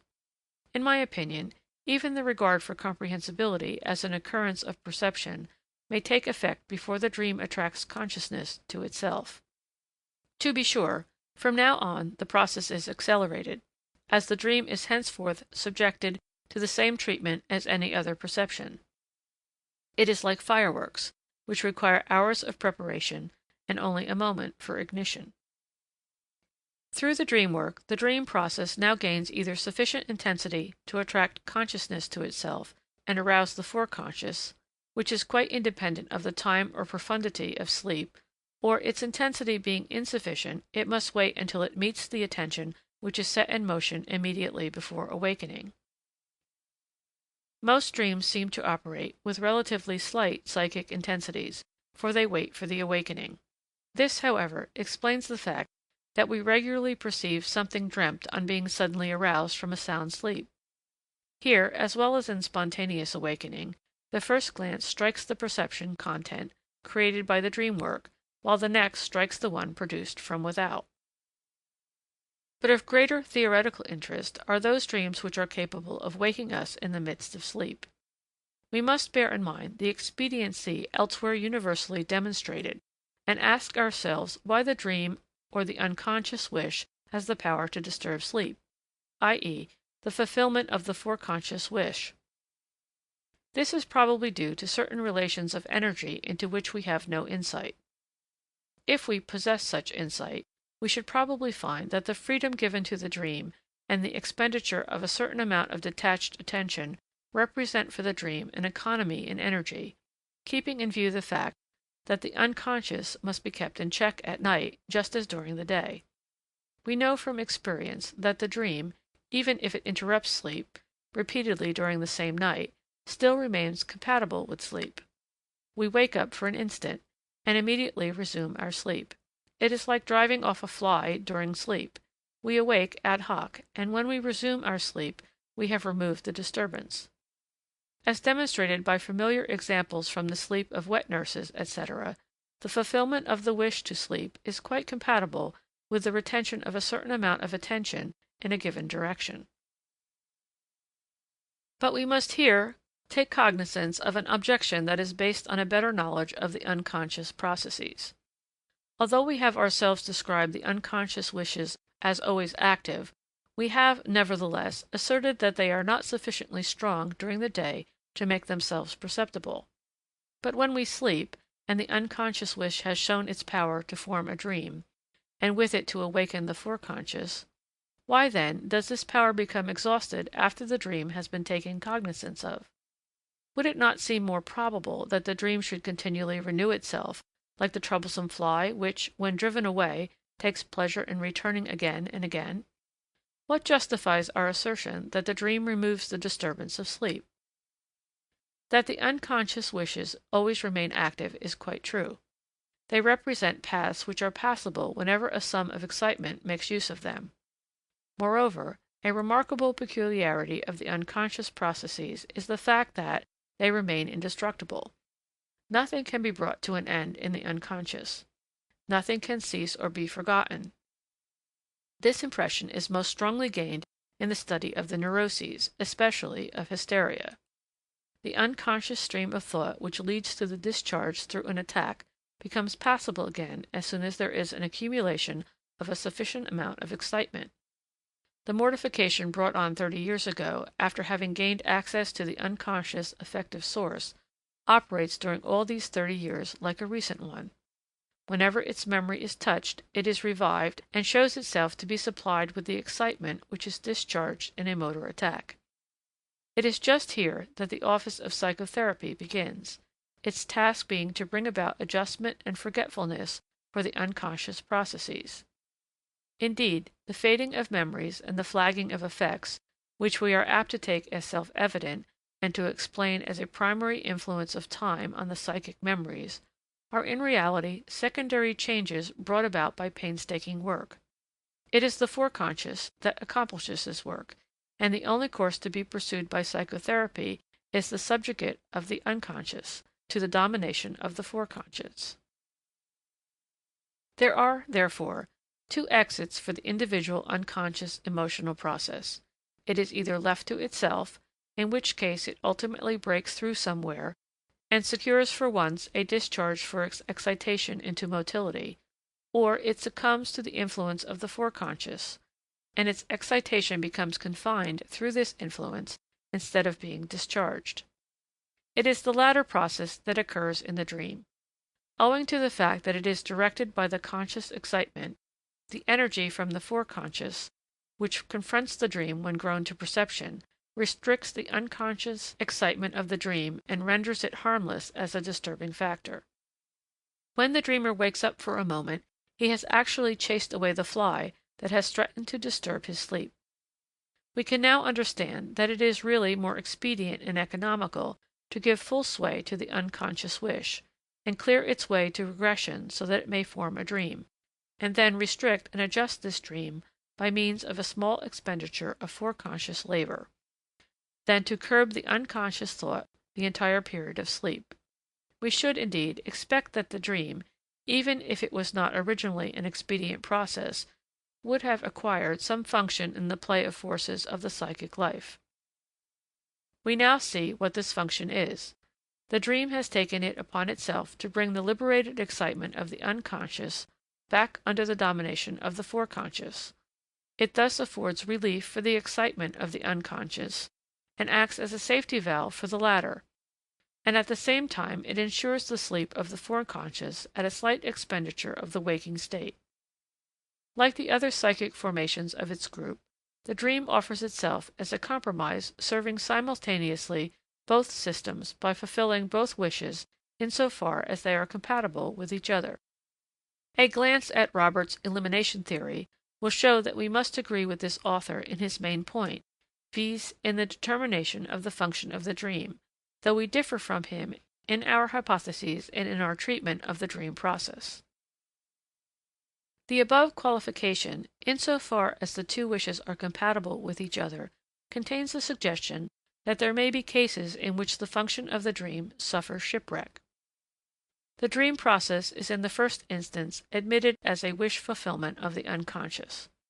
But if this tentative wish fulfillment disturbs the foreconscious to such an extent that the latter can no longer maintain its rest, the dream then breaks the compromise and fails to perform the second part of its task. It is then at once broken off and replaced by complete wakefulness. Here, too, it is not really the fault of the dream if, while ordinarily the guardian of sleep, it is here compelled to appear as the disturber of sleep, nor should this cause us to entertain any doubts as to its efficacy. This is not the only case in the organism in which an otherwise efficacious arrangement becomes inefficacious and disturbing as soon as some element is changed in the conditions of its origin. The disturbance then serves at least the new purpose of announcing the change, and calling into play against it the means of adjustment of the organism. In this connection, I naturally bear in mind the case of the anxiety dream, and in order not to have the appearance of trying to exclude this testimony against the theory of wish fulfillment wherever I encounter it, I will attempt an explanation of the anxiety dream, at least offering some suggestions. That a psychic process developing anxiety may still be a wish fulfillment has long ceased to impress us as a contradiction. We may explain this occurrence by the fact that the wish belongs to one system, the unconscious, while by the other system, the foreconscious, this wish has been rejected and suppressed. The subjection of the unconscious by the foreconscious is not complete even in perfect psychic health. The amount of this suppression shows the degree of our psychic normality. Neurotic symptoms show that there is a conflict between the two systems. The symptoms are the results of a compromise of this conflict, and they temporarily put an end to it. On the one hand, they afford the unconscious an outlet for the discharge of its excitement and serve it as a sally port, while, on the other hand, they give the foreconscious the capability of dominating the unconscious, to some extent. It is highly instructive to consider, e.g., the significance of any hysterical phobia or of an agoraphobia. Suppose a neurotic incapable of crossing the street alone, which we would justly call a symptom. We attempt to remove this symptom by urging him to the action which he deems himself incapable of. The result will be an attack of anxiety, just as an attack of anxiety in the street has often been the cause of establishing an agoraphobia. We thus learn that the symptom has been constituted in order to guard against the outbreak of the anxiety. The phobia is thrown before the anxiety like a fortress on the frontier. Unless we enter into the part played by the effects in these processes, which can be done here only imperfectly, we cannot continue our discussion. Let us therefore advance the proposition that the reason why the suppression of the unconscious becomes absolutely necessary is because, if the discharge of the presentation should be left to itself, it would develop an effect in the unconscious which originally bore the character of pleasure, but which, since the appearance of the repression, bears the character of pain. The aim, as well as the result, of the suppression is to stop the development of this pain. The suppression extends over the unconscious ideation because the liberation of pain might emanate from the ideation. The foundation is here laid for a very definite assumption concerning the nature of the affective development. It is regarded as a motor or secondary activity, the key to the innervation of which is located in the presentations of the unconscious. Through the domination of the foreconscious, these presentations become, as it were, throttled and inhibited at the exit of the emotion-developing impulses. The danger, which is due to the fact that the foreconscious ceases to occupy the energy, therefore consists in the fact that the unconscious excitations liberate such an effect as, in consequence of the repression that has previously taken place, can only be perceived as pain or anxiety. This danger is released through the full sway of the dream process. The determinations for its realization consist in the fact that repressions have taken place, and that the suppressed emotional wishes shall become sufficiently strong. They thus stand entirely without the psychological realm of the dream structure. Were it not for the fact that our subject is connected through just one factor, namely, the freeing of the unconscious during sleep, with the subject of the development of anxiety, I could dispense with discussion of the anxiety dream, and thus avoid all obscurities connected with it. As I have often repeated, the theory of the anxiety belongs to the psychology of the neuroses. I would say that the anxiety in the dream is an anxiety problem and not a dream problem. We have nothing further to do with it after having once demonstrated its point of contact with the subject of the dream process. There is only one thing left for me to do. As I have asserted that the neurotic anxiety originates from sexual sources, I can subject anxiety dreams to analysis in order to demonstrate the sexual material in their dream thoughts. For good reasons, I refrain from citing here any of the numerous examples placed at my disposal by neurotic patients, but prefer to give anxiety dreams from young persons. Personally, I have had no real anxiety dream for decades, but I recall one from my 7th or 8th year, which I subjected to interpretation about 30 years later. The dream was very vivid, and showed me, my beloved mother, with peculiarly calm sleeping countenance, carried into the room and laid on the bed by 2 or 3 persons with birds' beaks. I awoke crying and screaming, and disturbed my parents. The very tall figures, draped in a peculiar manner, with beaks, I had taken from the illustrations of Philippson's Bible. I believe they represented deities with heads of sparrowhawks from an Egyptian tomb relief. The analysis also introduced the reminiscence of a naughty janitor's boy, who used to play with us children on the meadow in front of the house. I would add that his name was Philip. I feel that I first heard from this boy the vulgar word signifying sexual intercourse, which is replaced among the educated by the Latin coitus, but to which the dream distinctively alludes by the selection of the birds' heads. I must have suspected the sexual significance of the word from the facial expression of my worldly wise teacher. My mother's features in the dream were copied from the countenance of my grandfather, whom I had seen a few days before his death, snoring in the state of coma. The interpretation of the secondary elaboration in the dream must therefore have been that my mother was dying. The tomb relief, too, agrees with this. In this anxiety I awoke, and could not calm myself until I had awakened my parents.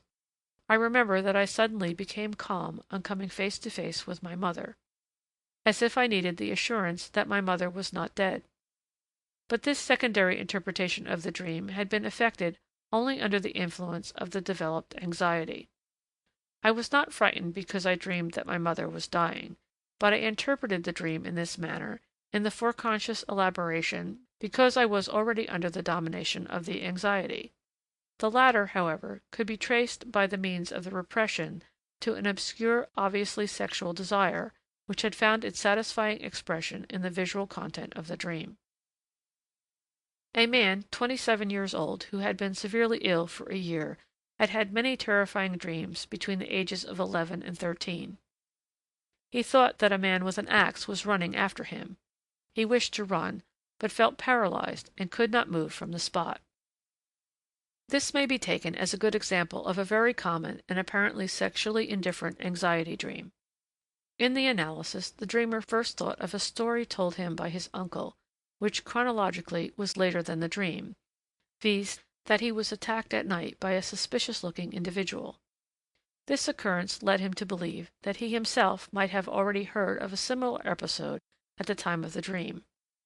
In connection with the axe, he recalled that during that period of his life he once hurt his hand with an axe while chopping wood. This immediately led to his relations with his younger brother, whom he used to maltreat and knock down.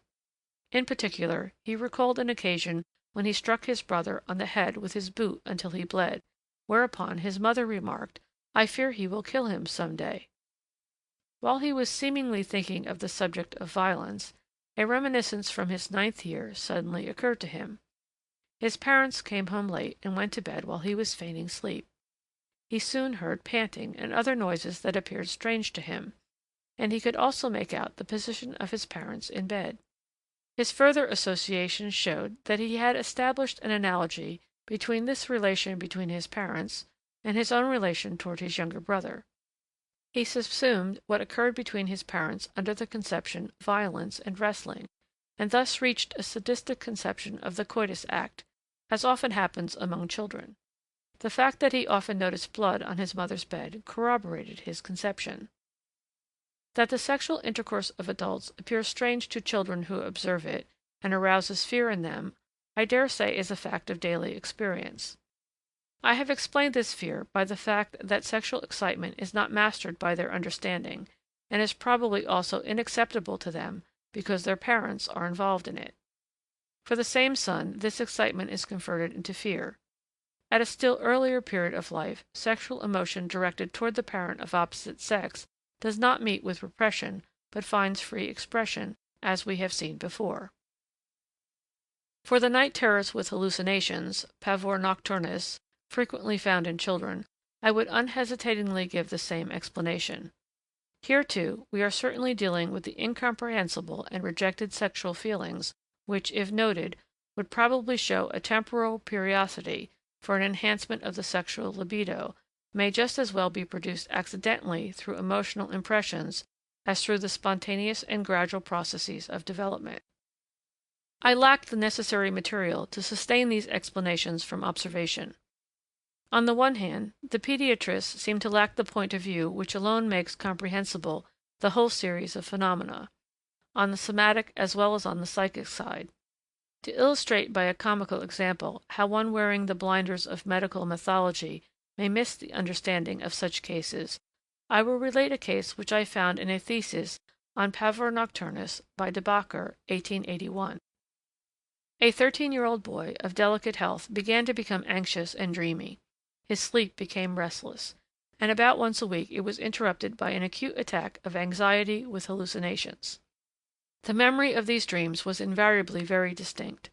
Thus he related that the devil shouted at him, "Now we have you, now we have you." And this was followed by an odor of sulfur. The fire burned his skin. This dream aroused him, terror-stricken. He was unable to scream at first.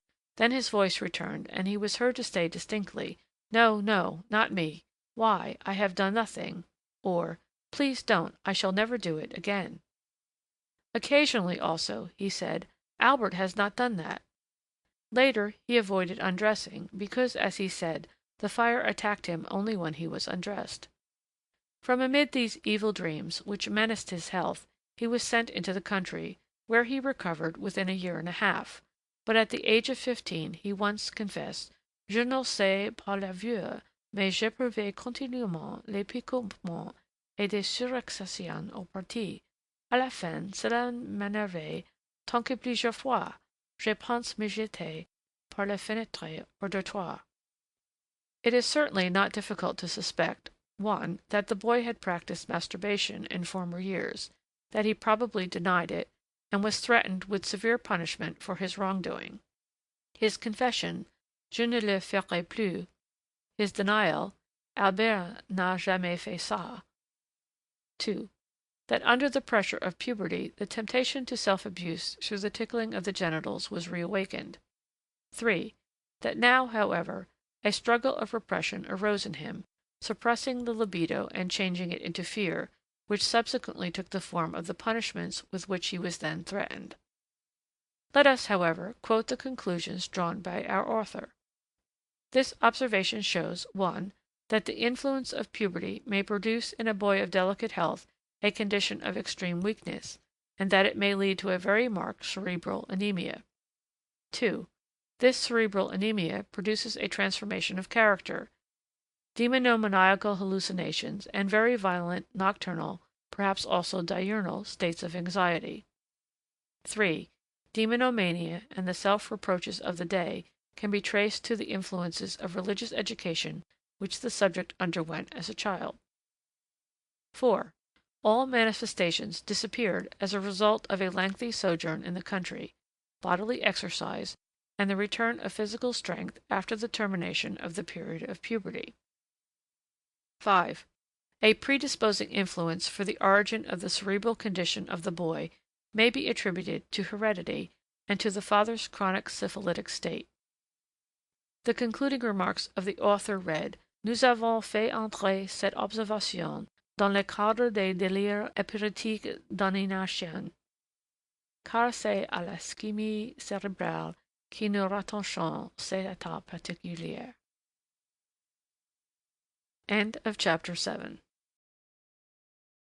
Dream Psychology by Sigmund Freud, translated by M.D. Eder. Section 8. The Primary and Secondary Process. Regression.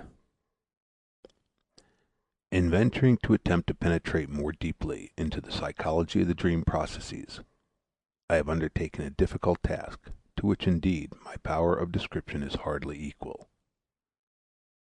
To reproduce in description by a succession of words the simultaneousness of so complex a chain of events, and in doing so to appear unbiased throughout the exposition, goes fairly beyond my powers. I have now to atone for the fact that I have been unable in my description of the dream psychology to follow the historic development of my views. The viewpoints for my conception of the dream were reached through earlier investigations in the psychology of the neuroses, to which I am not supposed to refer here, but to which I am repeatedly forced to refer. Whereas, I should prefer to proceed in the opposite direction, and starting from the dream, to establish a connection with the psychology of the neuroses. I am well aware of all the inconveniences arising for the reader from this difficulty, but I know of no way to avoid them. As I am dissatisfied with this state of affairs, I am glad to dwell upon another viewpoint which seems to raise the value of my efforts. As has been shown in the introduction to the first chapter, I found myself confronted with a theme which had been marked by the sharpest contradictions on the part of authorities. After our elaboration of the dream problems, we found room for most of these contradictions. We have been forced, however, to take a decided exception to two of the views pronounced, that is, that the dream is a senseless and that it is a somatic process. Apart from these cases, we have had to accept all the contradictory views in one place or another of the complicated argument, and we have been able to demonstrate that they had discovered something that was correct. That the dream continues the impulses and interests of the waking state has been quite generally confirmed through the discovery of the latent thoughts of the dream. These thoughts concern themselves only with things that seem important and of momentous interest to us. The dream never occupies itself with trifles. But we have also concurred with the contrary view, that is, that the dream gathers up the indifferent remnants of the day, and that not until it has in some measure withdrawn itself from the waking activity can an important event of the day be taken up by the dream. We found this holding true for the dream content, which gives the dream thought its changed expression by means of disfigurement. We have said that from the nature of the association mechanism, the dream process more easily takes possession of recent or indifferent material which has not yet been seized by the waking mental activity, and by reason of the censor it transfers the psychic intensity from the important but also disagreeable to the indifferent material. The hypermnesia of the dream and the resort to infantile material have become main supports in our theory. In our theory of the dream, we have attributed to the wish originating from the infantile the part of an indispensable motor for the formation of the dream. We naturally could not think of doubting the experimentally demonstrated significance of the objective sensory stimuli during sleep, but we have brought this material into the same relation to the dream wish as the thought remnants from the waking activity. There was no need of disputing the fact that the dream interprets objective sensory stimuli after the manner of an illusion, but we have supplied the motive for this interpretation which has been left undecided by the authorities. The interpretation follows in such a manner that the perceived object is rendered harmless as a sleep disturber and becomes available for the wish fulfillment. Though we do not admit as special sources of the dream the subjective state of excitement of the sensory organs during sleep, which seems to have been demonstrated by Trumbull Ladd, we are nevertheless able to explain this excitement through the regressive revival of active memories behind the dream.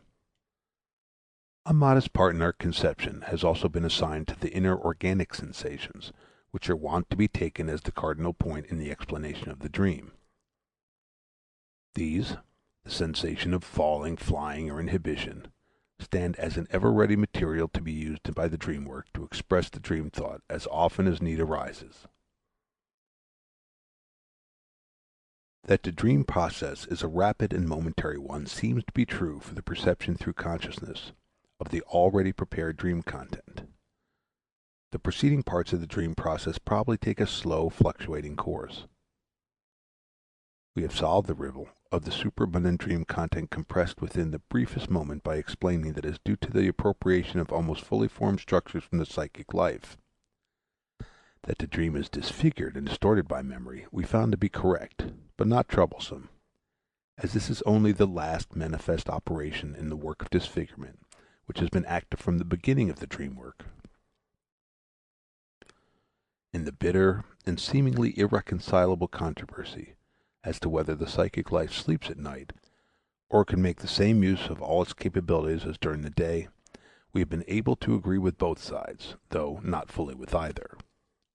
We have found proof that the dream thoughts represent a most complicated intellectual activity, employing almost every means furnished by the psychic apparatus. Still, it cannot be denied that the dream thoughts originated during the day, and it is indispensable to assume that there is a sleeping state of the psychic life. Thus, even the theory of partial sleep has come into play, but the characteristics of the sleeping state have been found not in the dilapidation of the psychic connections, but in the cessation of the psychic system dominating the day, arising from its desire to sleep. The withdrawal from the outer world retains its significance also for our conception. Though not the only factor, it nevertheless helps the regression to make possible the representation of the dream. That we should reject the voluntary guidance of the presentation course is uncontestable, but the psychic life does not thereby become aimless, for we have seen that after the abandonment of the desired end presentation, undesired ones gain mastery. The loose associative connection in the dream we have not only recognized, but we have placed under its control a far greater territory than could have been supposed. We have, however, found it merely the feigned substitute for another correct and senseful one. To be sure, we too have called the dream absurd, but we have been able to learn from examples how wise the dream really is when it simulates absurdity. We do not deny any of the functions that have been attributed to the dream, that the dream relieves the mind like a valve, and that according to Robert's assertion all kinds of harmful material are rendered harmless through representation in the dream, not only exactly corresponds with our theory of the twofold wish fulfillment in the dream, but, in his own wording, becomes even more comprehensible for us than for Robert himself. The free indulgence of the psychic in the play of its faculties finds expression with us in the non-interference with the dream on the part of the foreconscious activity. The return to the embryonal state of the psychic life in the dream, and the observation of Havelock Ellis, an archaic world of vast emotions and imperfect thoughts, appear to us as happy anticipations of our deductions to the effect that primitive modes of work, suppressed during the day, participate in the formation of the dream. And with us, as with Delage, the suppressed material becomes the mainspring of the dreaming. We have fully recognized the role which Scherner ascribes to the dream fantasy, and even its interpretation, but we have been obliged, so to speak, to conduct them to another department in the problem. It is not the dream that produces the fantasy, but the unconscious fantasy that takes the greater part in the formation of dream thoughts.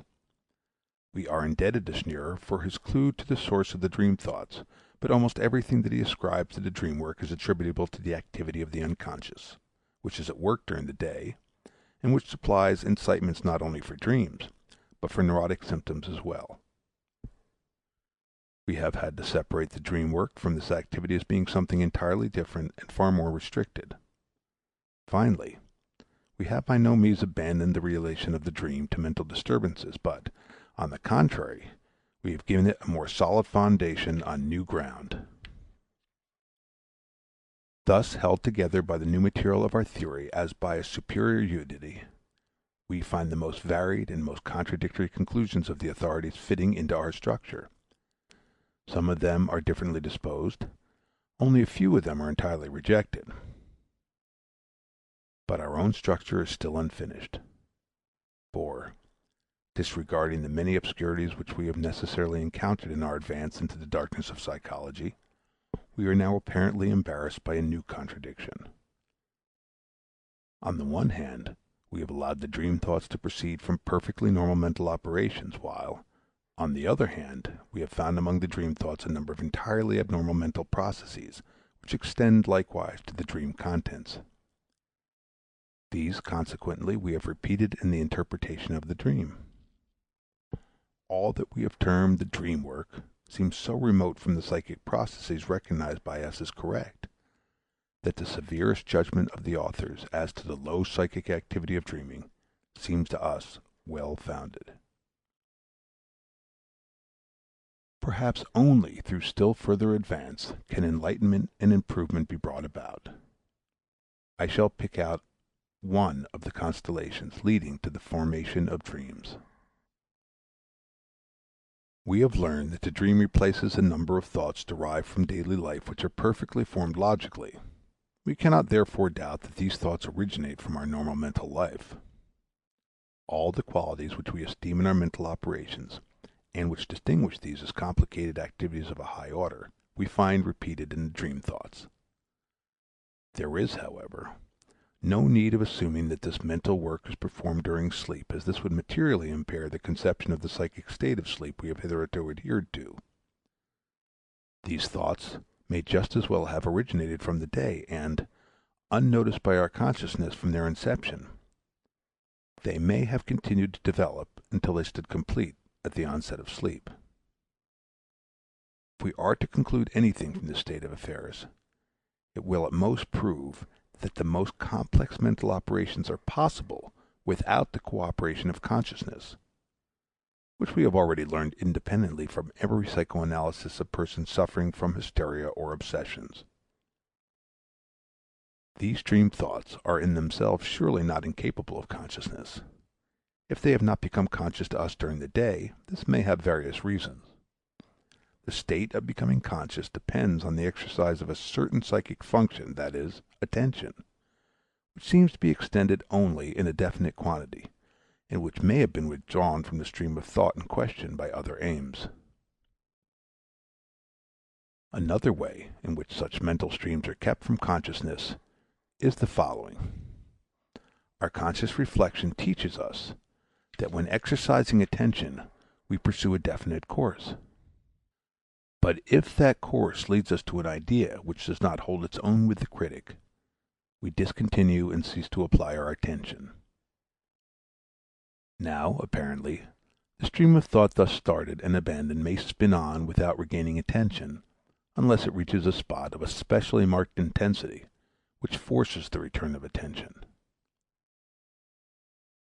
An initial rejection, perhaps consciously brought about by the judgment on the ground of incorrectness or unfitness for actual purpose of the mental act, may therefore account for the fact that a mental process continues until the onset of sleep unnoticed by consciousness. Let us recapitulate by saying that we call such a stream of thought a foreconscious one, that we believe it to be perfectly correct, and that it may just as well be a more neglected one or an interrupted and suppressed one. Let us also state frankly in what manner we conceive this presentation course. We believe that a certain sum of excitement, which we call occupation energy, is displaced from an end presentation along the association path selected by that end presentation. A "neglected" stream of thought has received no such occupation, and from a "suppressed" or "rejected" one, this occupation has been withdrawn. Both have thus been left to their own emotions. The end stream of thought stocked with energy is under certain conditions able to draw to itself the attention of consciousness, through which means it then receives a "surplus of energy." We shall be obliged somewhat later to elucidate our assumption concerning the nature and activity of consciousness. A train of thought thus incited in the foreconscious may either disappear spontaneously or continue. The former issue we conceive as follows. It diffuses its energy through all the association paths emanating from it, and throws the entire chain of ideas into a state of excitement which, after lasting for a while, subsides through transformation of the excitement requiring an outlet into dormant energy. Footnote. Cf. The Significant Observations by J. Boyer in our Studies on Hysteria, 1895, and second edition, 1909. End footnote. If this first issue is brought about, the process has no further significance for the dream formation. But other end presentations are lurking in our foreconscious that originate from the sources of our unconscious and from the ever-active wishes. These may take possession of the excitations in the circle of thought thus left to itself, establish a connection between it and the unconscious wish, and transfer to it the energy inherent in the unconscious wish. Henceforth, the neglected or suppressed train of thought is in a position to maintain itself, although this reinforcement does not help it to gain access to consciousness. We may say that the hitherto foreconscious train of thought has been drawn into the unconscious. Other consolation for the dream formation would result in the foreconscious train of thought had from the beginning been connected with the unconscious wish, and for that reason met with rejection by the dominating end occupation, or if an unconscious wish were made active for other, possibly somatic reasons, and of its own accord sought a transference to the psychic remnants not occupied by the foreconscious. All three cases finally combine in one issue, so that there is established in the foreconscious a stream of thought which, having been abandoned by the foreconscious occupation, receives occupation from the unconscious wish. The stream of thought is henceforth subjected to a series of transformations which we no longer recognize as normal psychic processes, and which gives us a surprising result, that is, a psychopathological formation. Let us emphasize and group the same. 1. The intensities of the individual ideas become capable of discharge in their entirety, and, proceeding from one conception to the other, they thus form single presentations endowed with marked intensity. Through the repeated recurrence of this process, the intensity of an entire train of ideas may ultimately be gathered into a single presentation element. This is the principle of compression or condensation. It is condensation that is mainly responsible for the strange impression of the dream, for we know nothing analogous to it in the normal psychic life accessible to consciousness. We find here also presentations which possess great psychic significance as junctions or as end results of whole chains of thought. But this validity does not manifest itself in any character conspicuous enough for the internal perception. Hence, what has been presented in it does not become in any way more intensive. In the process of condensation, the entire psychic connection becomes transformed into the intensity of the presentation content. It is the same as in a book where we space or print in heavy type any word upon which particular stress is laid for the understanding of the text. In speech, the same word would be pronounced loudly and deliberately and with emphasis. The first comparison leads us at once to an example taken from the chapter on the dream work (trimethylamine in the dream of Irma's injection). Historians of art call our attention to the fact that the most ancient historical sculptures follow a similar principle in expressing the rank of the persons represented by the size of the statue. The king is made 2 or 3 times as large as his retinue or the vanquished enemy. A piece of art, however, from the Roman period, makes use of more subtle means to accomplish the same purpose. The figure of the emperor is placed in the center in a firmly erect posture. Special care is bestowed upon the proper modeling of his figures. His enemies are seen cowering at his feet, but he is no longer represented a giant among dwarfs. However, the bowing of the subordinate to a superior in our days is only an echo of that ancient principle of representation. The direction taken by the condensations of the dream is prescribed on the one hand by the true foreconscious relations of the dream thoughts, on the other hand by the attraction of the visual reminiscences of the unconscious. The success of the condensation work produces those intensities which are required for penetration into the perception systems. 2.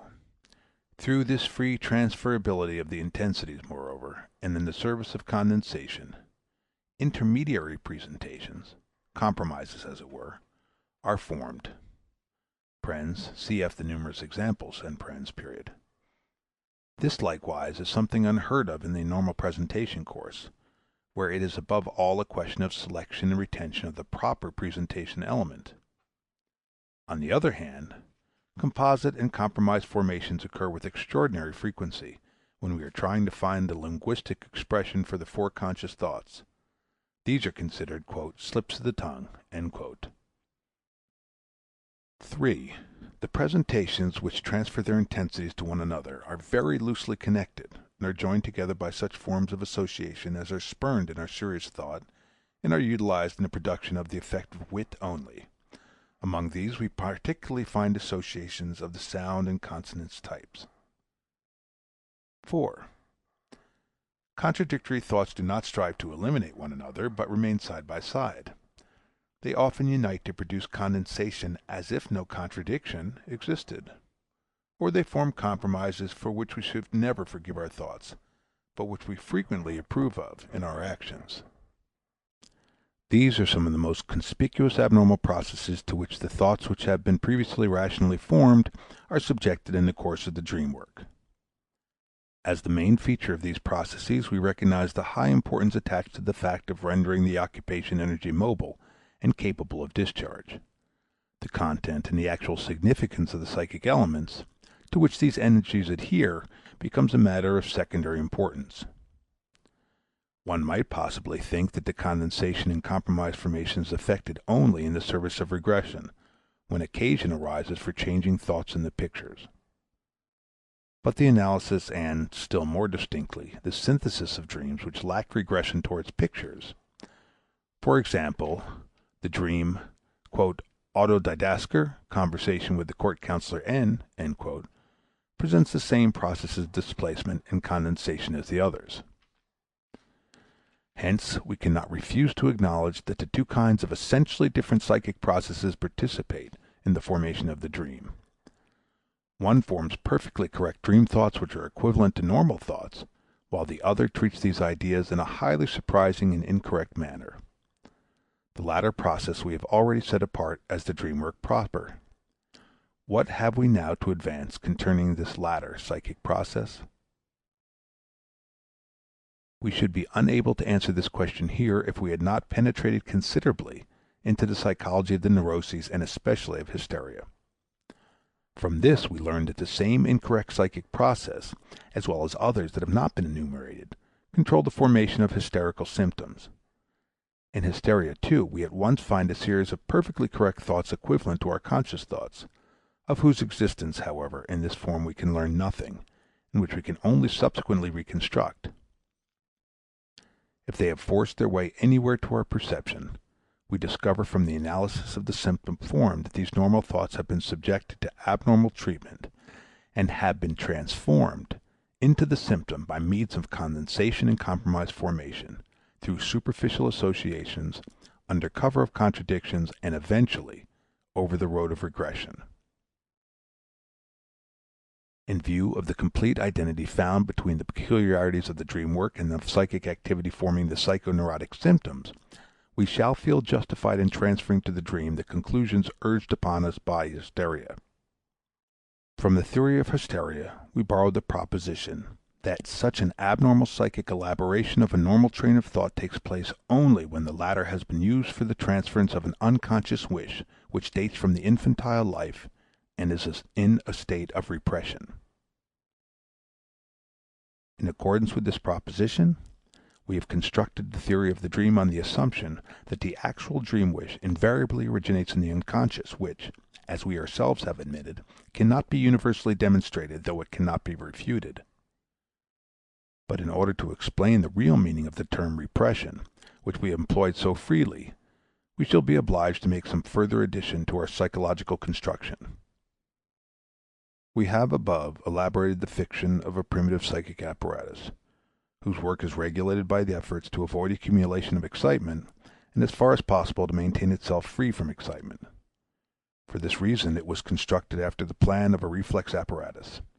The motility, originally the path for the inner bodily change, formed a discharging path standing at its disposal.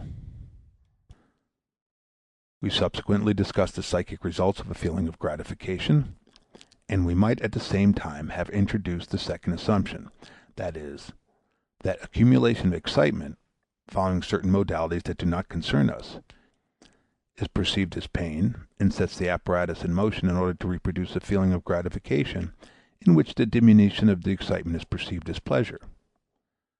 Such a current in the apparatus which emanates from pain and strives for pleasure we call a wish. We have said that nothing but a wish is capable of setting the apparatus in motion, and that the discharge of excitement in the apparatus is regulated automatically by the perception of pleasure and pain. The first wish must have been a hallucinatory occupation of the memory for gratification, but this hallucination, unless it were maintained to the point of exhaustion, proved incapable of bringing about a cessation of the desire and consequently of securing the pleasure connected with gratification. Thus there was required a second activity, in our terminology the activity of a second system, which should not permit the memory occupation to advance to perception, and therefrom to restrict the psychic forces, but should lead the excitement emanating from the craving stimulus by a devious path over the spontaneous motility which ultimately should so change the outer world as to allow the real perception of the object of gratification to take place. Thus far we have elaborated the plan of the psychic apparatus. These two systems are the germ of the unc for unconscious and forec for foreconscious, which we include in the fully developed apparatus. In order to be in a position successfully to change the outer world through the motility, there is required the accumulation of a large sum of experiences in the memory systems, as well as a manifold fixation of the relations which are evolved in this memory material by different end presentations. We now proceed further with our assumption. The manifold activity of the second system, tentatively sending forth and retracting energy, must on the one hand have full command over all memory material, but on the other hand it would be a superfluous expenditure for it to send through the individual mental paths large quantities of energy which would thus flow off to no purpose, diminishing the quantity available for the transformation of the outer world. In the interests of expediency, I therefore postulate that the second system succeeds in maintaining the greater part of the occupation energy in a dormant state, and in using but a small portion for the purposes of displacement.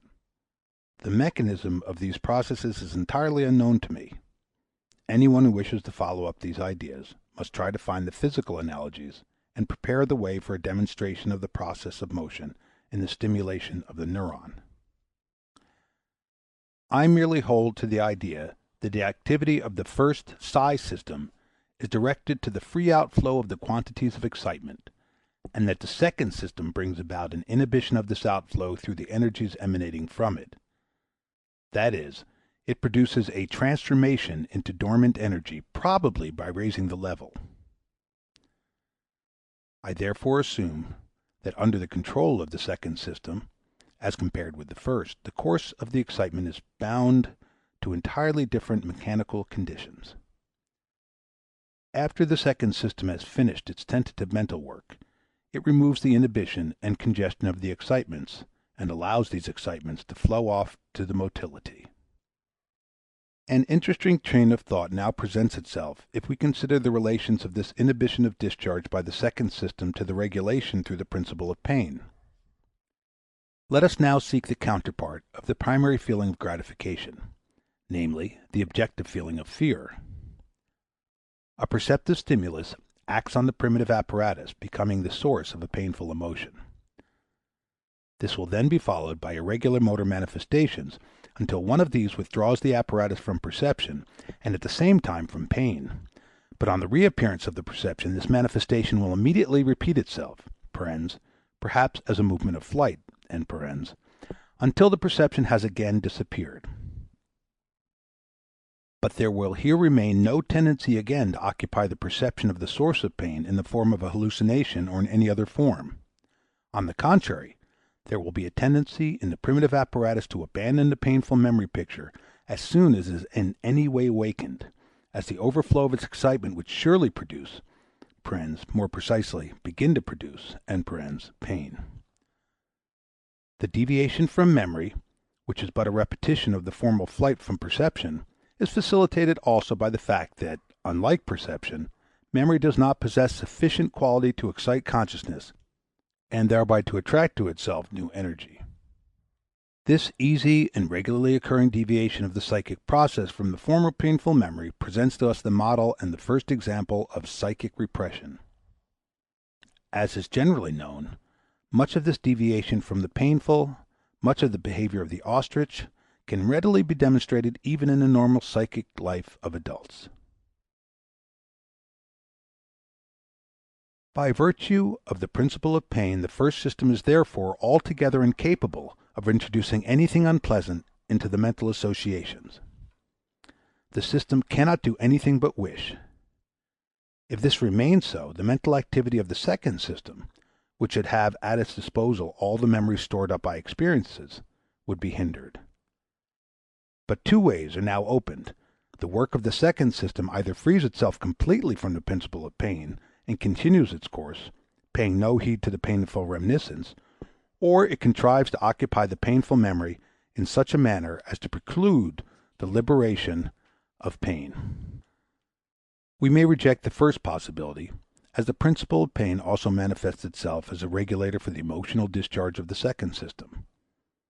We are, therefore, directed to the second possibility, namely, that this system occupies a reminiscence in such a manner as to inhibit its discharge, and hence, also, to inhibit the discharge comparable to a motor innervation for the development of pain. Thus, from two starting points, we are led to the hypothesis that occupation through the second system is at the same time an inhibition for the emotional discharge. That is, from a consideration of the principle of pain, and from the principle of the smallest expenditure of innervation. Let us, however, keep to the fact, this is the key to the theory of repression, that the second system is capable of occupying an idea only when it is positioned to check the development of pain emanating from it. Whatever withdraws itself from this inhibition also remains inaccessible for the second system, and would soon be abandoned by virtue of the principle of pain. The inhibition of pain, however, need not be complete. It must be permitted to begin, as it indicates to the second system the nature of memory and possibly its defective adaptation for the purpose sought by the mind. The psychic process which is admitted by the first system only I shall now call the primary process, and the one resulting from the inhibition of the second system I shall call the secondary process. I show by another point for what principle the second system is obliged to correct the primary process. The primary process strives for a discharge of the excitement in order to establish a perception identity with the sum of excitement thus gathered. The secondary process has abandoned this intention and undertaken instead the task of bringing about a thought identity. All thinking is only a circuitous path from the memory of gratification taken as an end presentation to the identical occupation of the same memory, which is again to be attained on the track of the motor experiences. The state of thinking must take an interest in the connecting paths between the presentations without allowing itself to be misled by their intensities. But it is obvious that the condensations and intermediate or compromised formations occurring in the presentations impede the attainment of this end identity. By substituting one idea for the other, they deviate from the path which otherwise would have been continued from the original idea. Such processes are therefore carefully avoided in the secondary thinking. Nor is it difficult to understand that the principle of pain also impedes the progress of the mental stream in its pursuit of the thought identity, though, indeed, it offers to the mental stream the most important points of departure. Hence, the tendency of the thinking process must be to free itself more and more from exclusive adjustment by the principle of pain, and through the working of the mind, to restrict the effective development to that minimum which is necessary as a signal. This refinement of the activity must have been attained through a recent overoccupation of energy brought about by consciousness. But we are aware that this refinement is seldom completely successful, even in the most normal psychic life, and that our thoughts ever remain accessible to falsification through the interference of the principle of pain. This, however, is not the breach in the functional efficiency of our psychic apparatus through which the thoughts forming the material of the secondary mental work are enabled to make their way to the primary psychic process, with which formula we may now describe the work leading to the dream and to the hysterical symptoms. This case of insufficiency results from the union of the two factors from the history of our evolution, one of which belongs solely to the psychic apparatus and has exerted a determining influence on the relation of the two systems, while the other operates fluctuatingly and introduces motive forces of organic origin into the psychic life. Both originate in the infantile life and result from the transformation which our psychic and somatic organism has undergone since the infantile period. When I termed one of the psychic processes in the psychic apparatus the primary process, I did so not only in consideration of the order of precedence and capability, but also as admitting the temporal relations to a share in the nomenclature.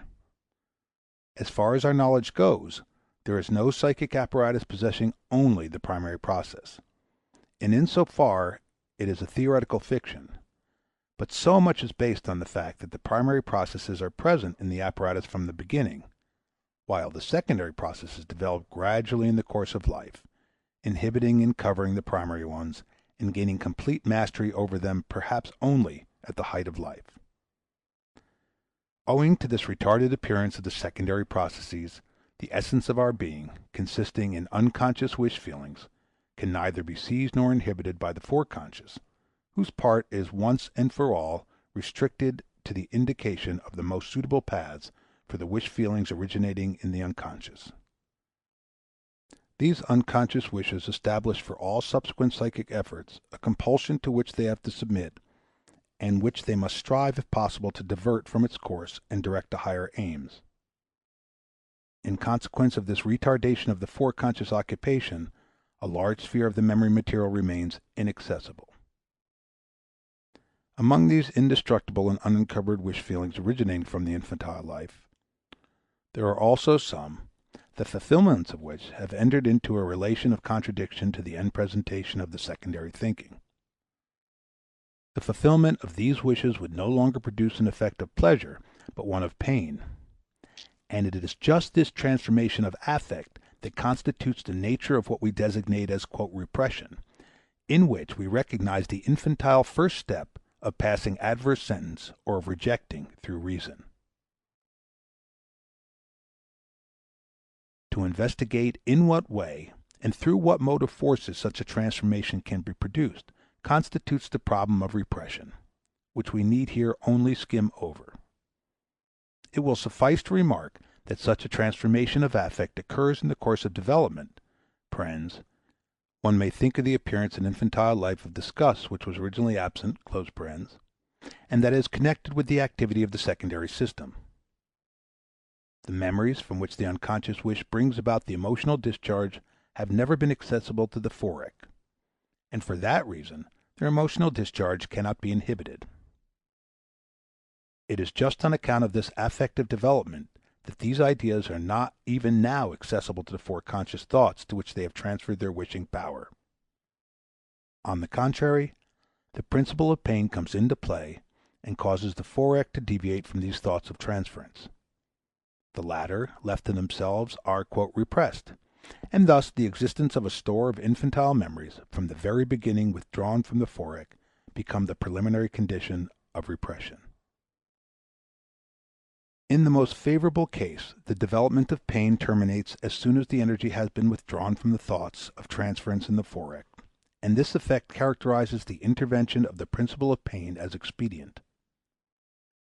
It is different, however, if the repressed unconscious wish receives an organic enforcement which it can lend its thoughts of transference, and through which it can enable them to make an effort towards penetration with their excitement even after they have been abandoned by the occupation of the forec.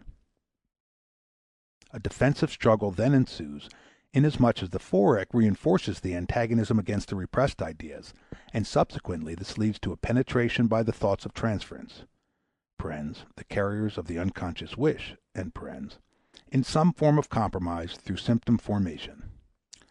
But from the moment that the suppressed thoughts are powerfully occupied by the unconscious wish feeling and abandoned by the foreconscious occupation, they succumb to the primary psychic process and strive only for motor discharge, or, if the path be free, for hallucinatory revival of the desired perception identity. We have previously found empirically that the incorrect processes described are enacted only with thoughts that exist in the repression. We now grasp another part of the connection. These incorrect processes are those that are primary in the psychic apparatus. They appear wherever thoughts abandoned by the foreconscious occupation are left to themselves, and can fill themselves with the uninhibited energy striving for discharge from the unconscious. We may add a few further observations to support the view that these processes designated "incorrect" are really not falsifications of the normal defective thinking, but the modes of activity of the psychic apparatus when freed from inhibition. Thus we see that the transference of the foreconscious excitement to the motility takes place according to the same processes, and that the connection of the foreconscious presentation with words readily manifests the same displacements and mixtures which are ascribed to inattention. Finally, I should like to adduce proof that an increase of work necessarily results from the inhibition of these primary courses from the fact that we gain a comical effect, a surplus to be discharged through laughter, if we allow these streams of thought to come to consciousness. The theory of the psychoneuroses asserts with complete certainty that only sexual wish feelings from the infantile life experience repression (emotional transformation) during the developmental period of childhood. These are capable of returning to activity at a later period of development, and then have the faculty of being revived, either as a consequence of the sexual constitution, which is really formed from the original bisexuality, or in consequence of unfavorable influences of the sexual life, and they thus supply the motive power for all psychoneurotic symptom formations. It is only by the introduction of these sexual forces that the gap still demonstrable in the theory of repression can be filled. I will leave it undecided whether the postulate of the sexual and infantile may also be asserted for the theory of the dream. I leave this here unfinished because I have already passed a step beyond the demonstrable in assuming that the dream wish invariably originates from the unconscious. Footnote. Here, as in other places, there are gaps in the treatment of the subject which I have left intentionally, because to fill them up would require on the one hand too great effort, and on the other hand an extensive reference to material that is foreign to the dream. Thus I have avoided stating whether I connect the word suppressed another sense with the word repressed. It has been made clear only that the latter emphasizes more than the former the relation to the unconscious. I have not entered into the cognate problem why the dream thoughts also experience distortion by the censor when they abandon the progressive continuation to consciousness and choose the path of regression. I have been above all anxious to awaken an interest in the problems to which the further analysis of the dream work leads, and indicate the other themes which meet these on the way. It was not always easy to decide just where the pursuit should be discontinued. That I have not treated exhaustively the part played in the dream by the psychosexual life, and have avoided the interpretation of dreams of an obvious sexual content, is due to a special reason which may not come up to the reader's expectation. To be sure, it is very far from my ideas and the principles expressed by me in neuropathology to regard the sexual life as pudendum, which should be left unconsidered by the physician and the scientific investigator. I also consider ludicrous the moral indignation which prompted the translator of Artemius of Daedalus to keep from the reader's knowledge the chapter on sexual dreams contained in the symbolism of the dreams. As for myself, I have been actuated solely by the conviction that the explanation of sexual dreams I should be bound to entangle myself deeply in the still unexplained problems of perversion and bisexuality, and for that reason I have reserved this material for another connection. End footnote. Nor will I further investigate the difference in the play of the psychic forces in the dream formation, and in the formation of the hysterical symptoms.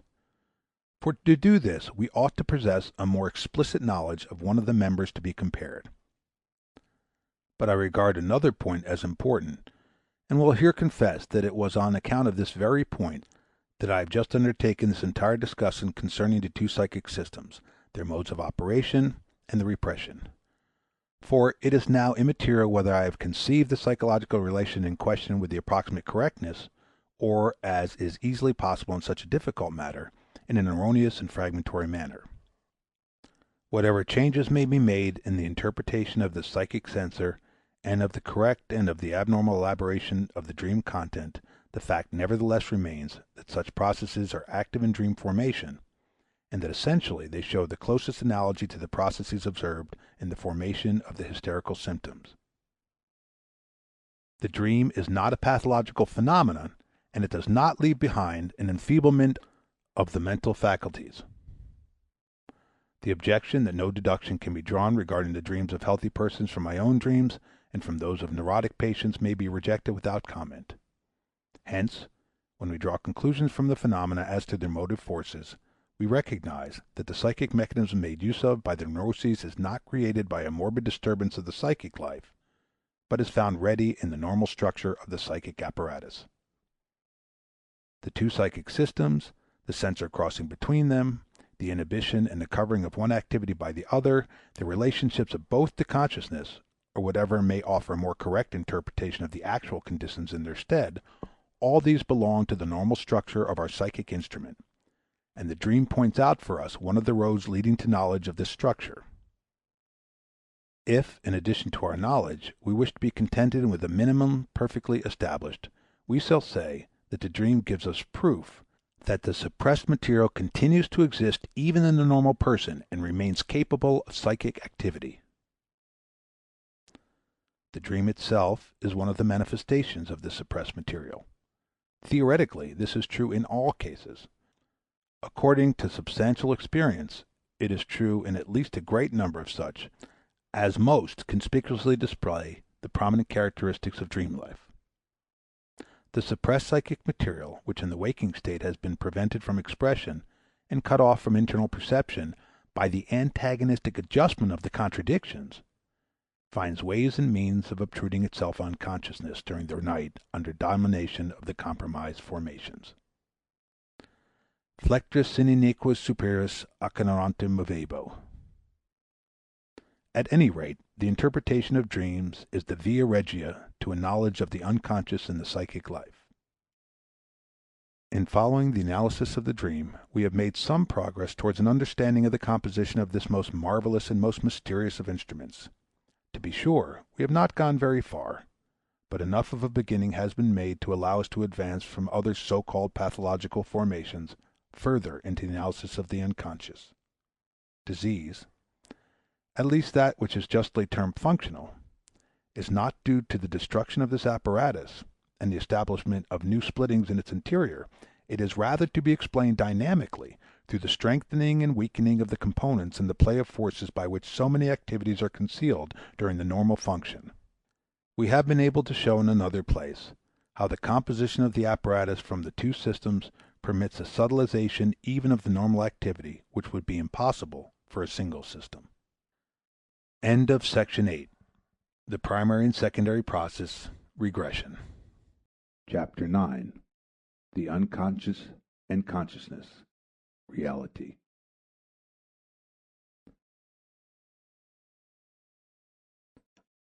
On closer inspection, we find that it is not the existence of two systems near the motor end of the apparatus, but of two kinds of processes or modes of emotional discharge, the assumption of which was explained in the psychological discussions of the previous chapter. This can make no difference for us, for we must always be ready to drop our auxiliary ideas whenever we deem ourselves in a position to replace them by something else approaching more closely to the unknown reality. Let us now try to correct some views which might be erroneously formed as long as we regarded the two systems, in the crudest and most obvious sense, as two localities within the psychic apparatus, views which have left their traces in the terms "repression" and "penetration." Thus, when we say that an unconscious idea strives for transference into the foreconscious in order later to penetrate consciousness, we do not mean that a second idea is to be formed situated in a new locality, like an interlineation near which the original continues to remain. Also, when we speak of penetration into consciousness, we wish carefully to avoid any idea of change of locality. When we say that a foreconscious idea is repressed and subsequently taken up by the unconscious, we might be tempted by these figures, borrowed from the idea of a struggle over a territory, to assume that an arrangement is really broken up in one psychic locality and replaced by a new one in the other locality. For these comparisons, we substitute what would seem to correspond better with the real state of affairs by saying that an energy occupation is displaced to, or withdrawn from, a certain arrangement, so that the psychic formation falls under the domination of a system or is withdrawn from the same. Here again, we replace a topical mode of presentation by a dynamic. It is not the psychic formation that appears to us as the moving factor, but the innervation of the same.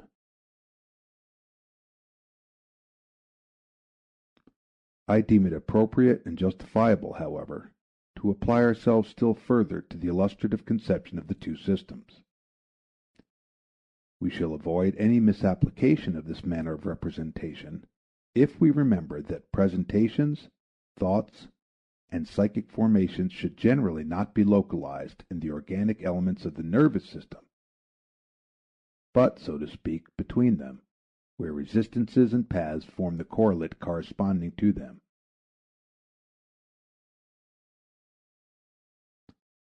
Everything that can become an object of our internal perception is virtual, like the image in a telescope produced by the passage of the rays of light. But we are justified in assuming the existence of the systems, which have nothing psychic in themselves and which never become accessible to our psychic perception, corresponding to the lenses of the telescope which designed the image.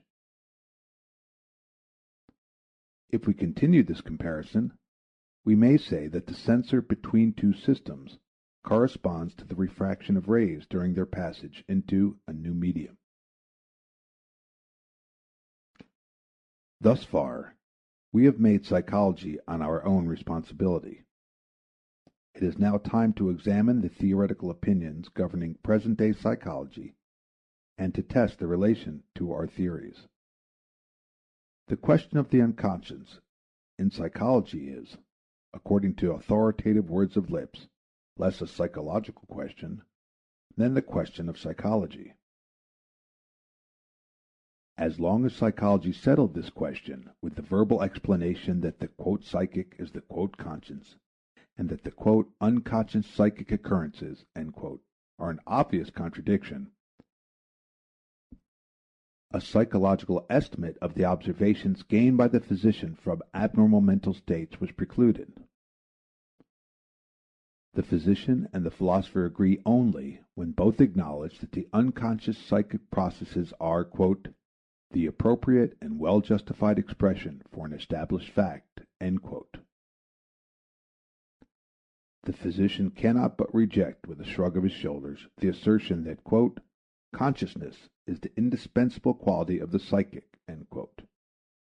He may assume, if his respect for the utterings of the philosopher still be strong enough, that he and they do not treat the same subject and do not pursue the same science. For a single intelligent observation of the psychic life of a neurotic, a single analysis of a dream, must force upon him the unalterable conviction that the most complicated and correct mental operations, to which no one will refuse the name of psychic occurrences, may take place without exciting the consciousness of the person. It is true that the physician does not learn of these unconscious processes until they have exerted such an effect on consciousness as to admit communication or observation. But this effect of consciousness may show a psychic character wildly differing from the unconscious processes, so that the internal perception cannot possibly recognize the one as a substitute for the other. The physician must reserve for himself the right to penetrate, by a process of deduction, from the effect on consciousness to the unconscious psychic processes. He learns in this way that the effect on consciousness is only a remote psychic product of the unconscious process, and that the latter has not become conscious as such, that it has been in existence and operative without betraying itself in any way to consciousness. A reaction from the overestimation of the quality of consciousness becomes the indispensable preliminary condition for any correct insight into the behavior of the psychic. In the words of Lipps, the unconscious must be accepted as the general basis of the psychic life. The unconscious is the larger circle which includes within itself the smaller circle of the conscious. Everything conscious has its preliminary step in the unconscious, whereas the unconscious may stop with this step and still claim full value as a psychic activity. Properly speaking, the unconscious is the real psychic.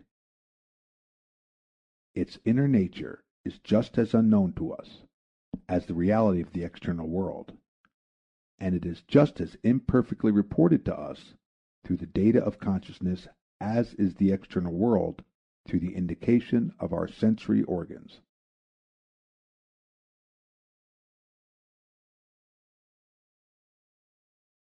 A series of dream problems which have intensely occupied older authors will be laid aside when the old opposition between conscious life and dream life is abandoned, and the unconscious psychic assigned to its proper place. Thus, many of the activities whose performances in the dream have excited our admiration are now no longer to be attributed to the dream, but to unconscious thinking, which is also active during the day. If, according to Schneerer, the dream seems to play with a symboling representation of the body, we know that this is the work of certain unconscious fantasies, which have probably given in to sexual emotions, and that these fantasies come to expression not only in dreams, but also in hysterical phobias and in other symptoms. If the dream continues and settles activities of the day, and even brings to light valuable inspirations, we have only to subtract from it the dream disguise as a feat of dream work, and a mark of assistance from obscure forces in the depth of the mind. (Cf. The Devil in Tartini's Sonata Dream). The intellectual task, as such, must be attributed to the same psychic forces which perform all such tasks during the day. We are probably far too much inclined to overestimate the conscious character even of intellectual and artistic productions. From the communications of some of the most highly productive persons, such as Goethe and Helmholtz, we learn indeed that the most essential and original parts in their creations came to them in the form of inspirations, and reached their perceptions almost finished. There is nothing strange about the assistance of the conscious activity in other cases where there was a concerted effort of all the psychic forces. But it is a much abused privilege of the conscious activity that is allowed to hide from us all other activities wherever it participates.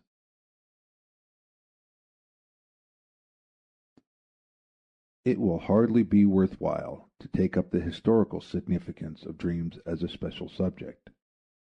Where, for instance, a chieftain has been urged through a dream to engage in a bold undertaking, the success of which has had the effect of changing history. A new problem results only so long as the dream, regarded as a strange power, is contrasted with the other more familiar psychic forces. The problem, however, disappears when we regard the dream as a form of expression for feelings which are burdened with resistance during the day and which can receive reinforcements at night from deep emotional sources. But the great respect shown by the ancients for the dream is based on a correct psychological surmise. It is an homage paid to the unsubdued and indestructible in the human mind, and to the demoniacal which furnishes the dream wish and which we find again in our unconscious.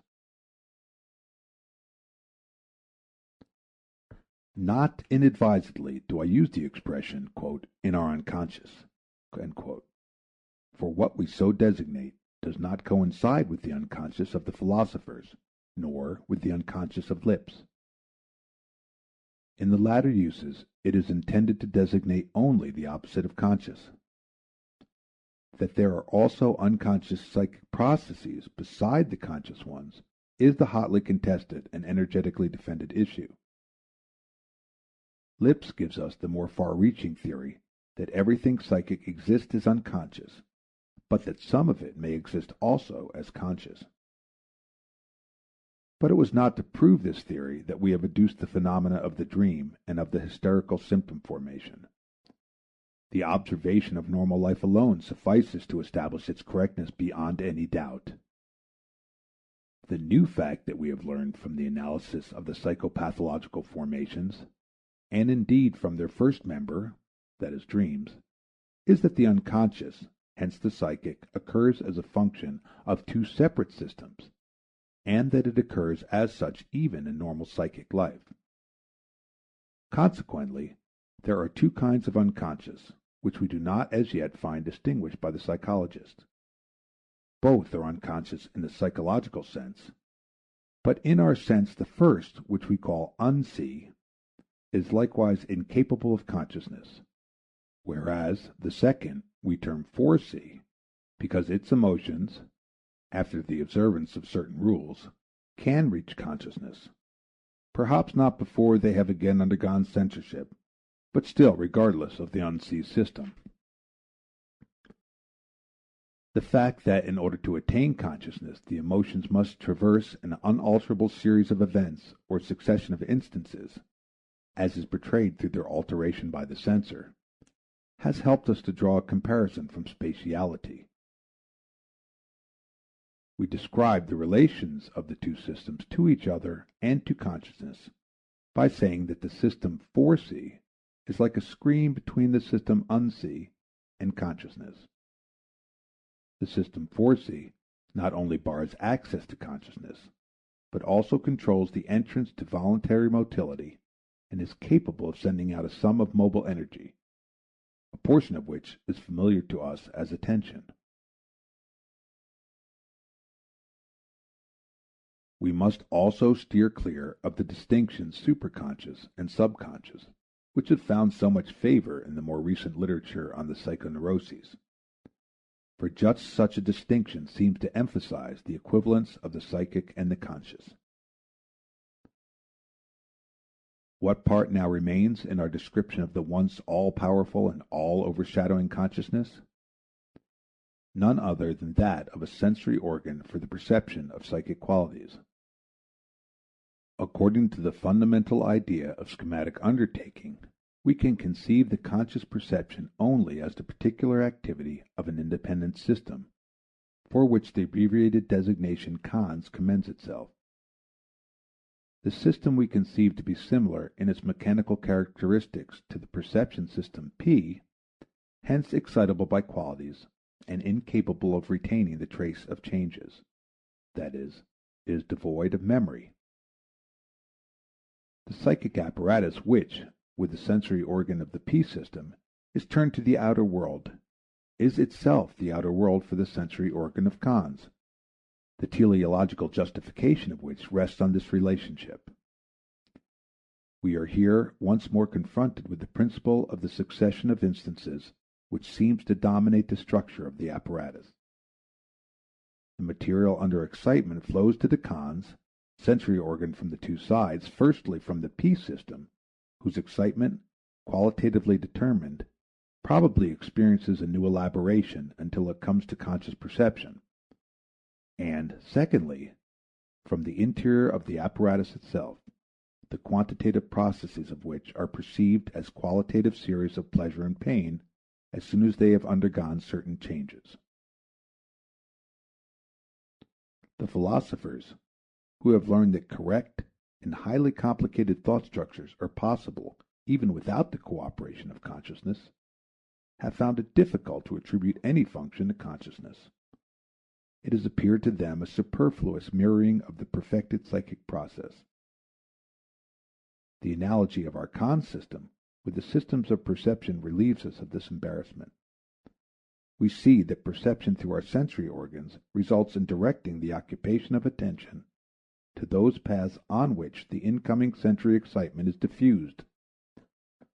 The qualitative excitement of the P system serves the mobile quantity of the psychic apparatus as a regulator for its discharge.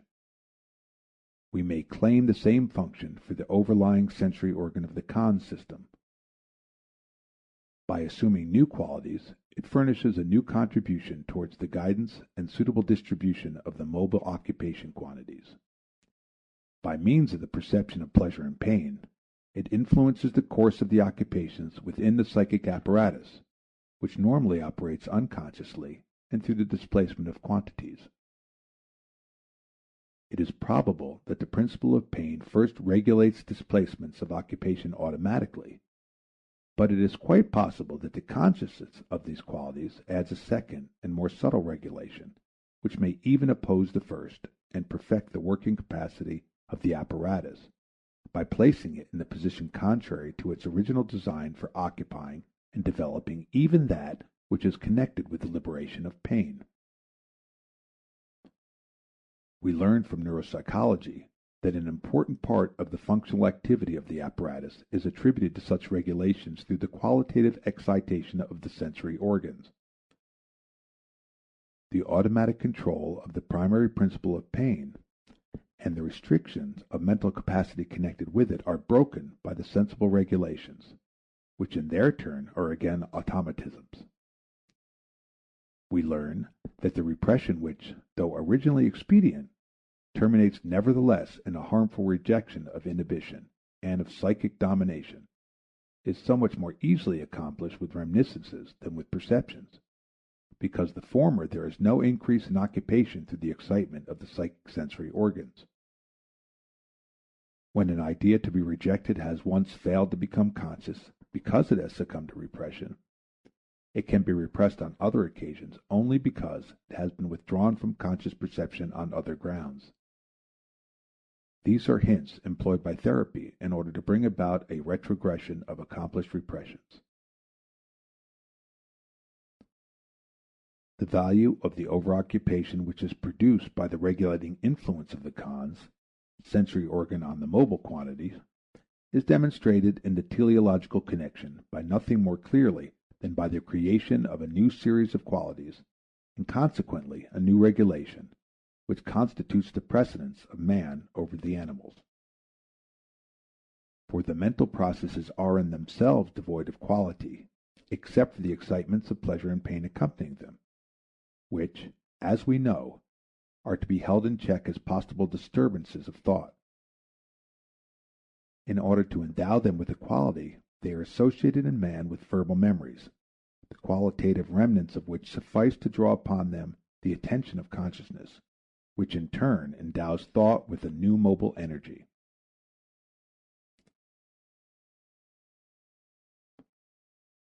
The manifold problems of consciousness in their entirety can be examined only through an analysis of the hysterical mental processes. From this analysis, we receive the impression that the transition from the foreconscious to the occupation of consciousness is also connected with a censorship similar to the one between the unsee and the foresee. This censorship, too, begins to act only with the reaching of a certain quantitative degree, so that few intense thought formations escape it. Every possible case of detention from consciousness, as well as of a penetration to consciousness under restriction, is found included within the picture of the psychoneurotic phenomena. Every case points to the intimate and twofold connection between the censor and consciousness. I shall conclude these psychological discussions with the report of two such occurrences. On the occasion of a consultation a few years ago, the subject was an intelligent and innocent-looking girl. Her attire was strange. Whereas a woman's garb is usually groomed to the last fold, she had one of her stockings hanging down and two of her waist buttons opened. She complained of pains in one of her legs and exposed her leg unrequested. Her chief complaint, however, was in her own words as follows: she had a feeling in her body as if something was stuck into it, which moved to and fro and made her tremble through and through. This sometimes made her whole body stiff. On hearing this, my colleague in consultation looked at me. The complaint was quite plain to him. To both of us it seemed peculiar that the patient's mother thought nothing of the matter. Of course, she herself must have been repeatedly in the situation described by her child. As for the girl, she had no idea of the import of her words, or she would never have allowed them to pass her lips. Here the censor had been deceived so successfully that under the mask of an innocent complaint, a fantasy was admitted to consciousness which otherwise would have remained in the foreconscious. Another example. I began the psychoanalytic treatment of a boy of 14 years who was suffering from tic convulsif, hysterical vomiting, headache, etc., by assuring him that, after closing his eyes, he would see pictures or have ideas, which I requested him to communicate to me. He answered by describing pictures. The last impression he had received before coming to me was visually revived in his memory. He had played a game of checkers with his uncle, and now saw the checkerboard before him. He commented on various positions that were favorable or unfavorable, on the moves that were not safe to make. He then saw a dagger lying on the checkerboard, an object belonging to his father, but transferred to the checkerboard by his fantasy. Then a sickle was lying on the board. Next a scythe was added, and finally he beheld the likeness of an old peasant mowing the grass in front of the boy's distant parental home. A few days later, I discovered the meaning of this series of pictures. Disagreeable family relations had made the boy nervous. It was the case of a strict and crabbed father who lived unhappily with his mother, and whose educational methods consisted in threats; of the separation of his father from his tender and delicate mother, and the remarrying of his father, who one day brought home a young woman as his new mamma. The illness of the 14-year-old boy broke out a few days later. It was the suppressed anger against his father that had composed these pictures into intelligible illusions. The material was furnished by a reminiscence from mythology. The sickle was the one with which Zeus castrated his father. The scythe and the likeness of the peasant represented Kronos, the violent old man who eats his children, and upon whom Zeus wreaks vengeance in so unfilial a manner. The marriage of the father gave the boy an opportunity to return the reproaches and threats of his father, which had previously been made because the child played with his genitals (the checkerboard, the prohibited moves, the dagger with which a person may be killed). We have here long repressed memories and their unconscious remnants which, under the guise of senseless pictures, have slipped into consciousness by devious paths left open to them.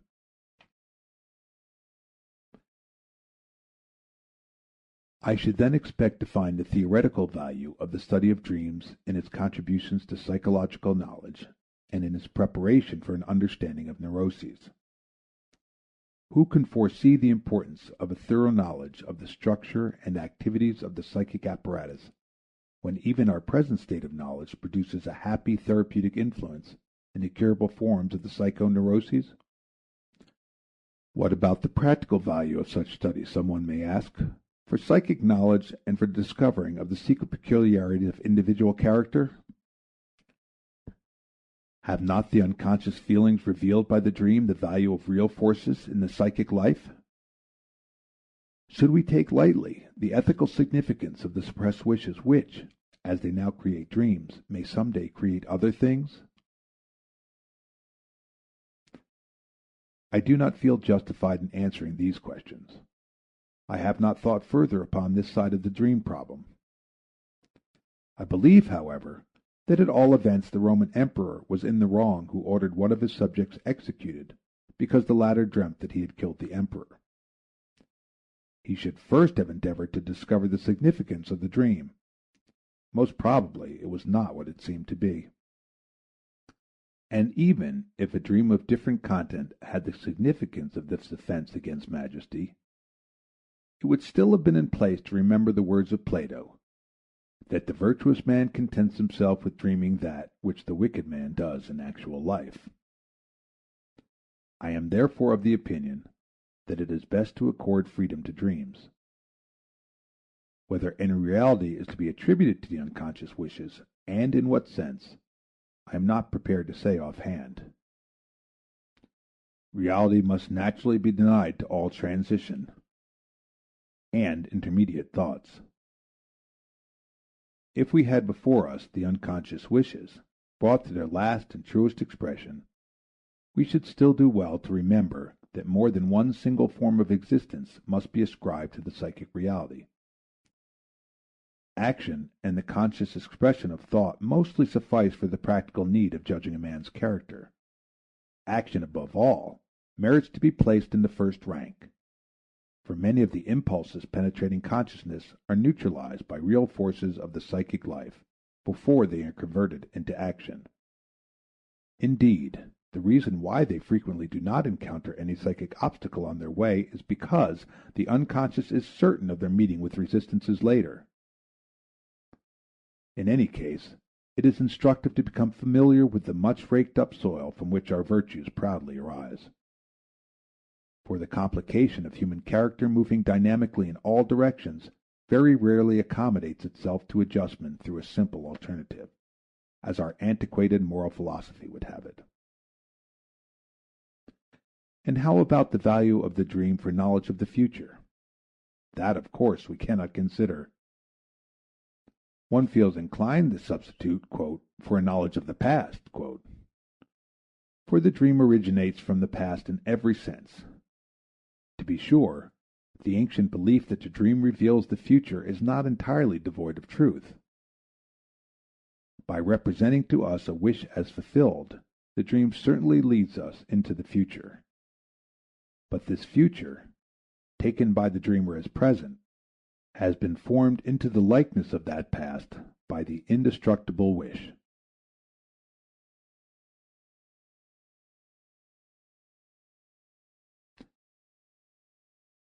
End of Chapter 9, The Unconscious and Consciousness, Reality. End of Dream Psychology by Sigmund Freud.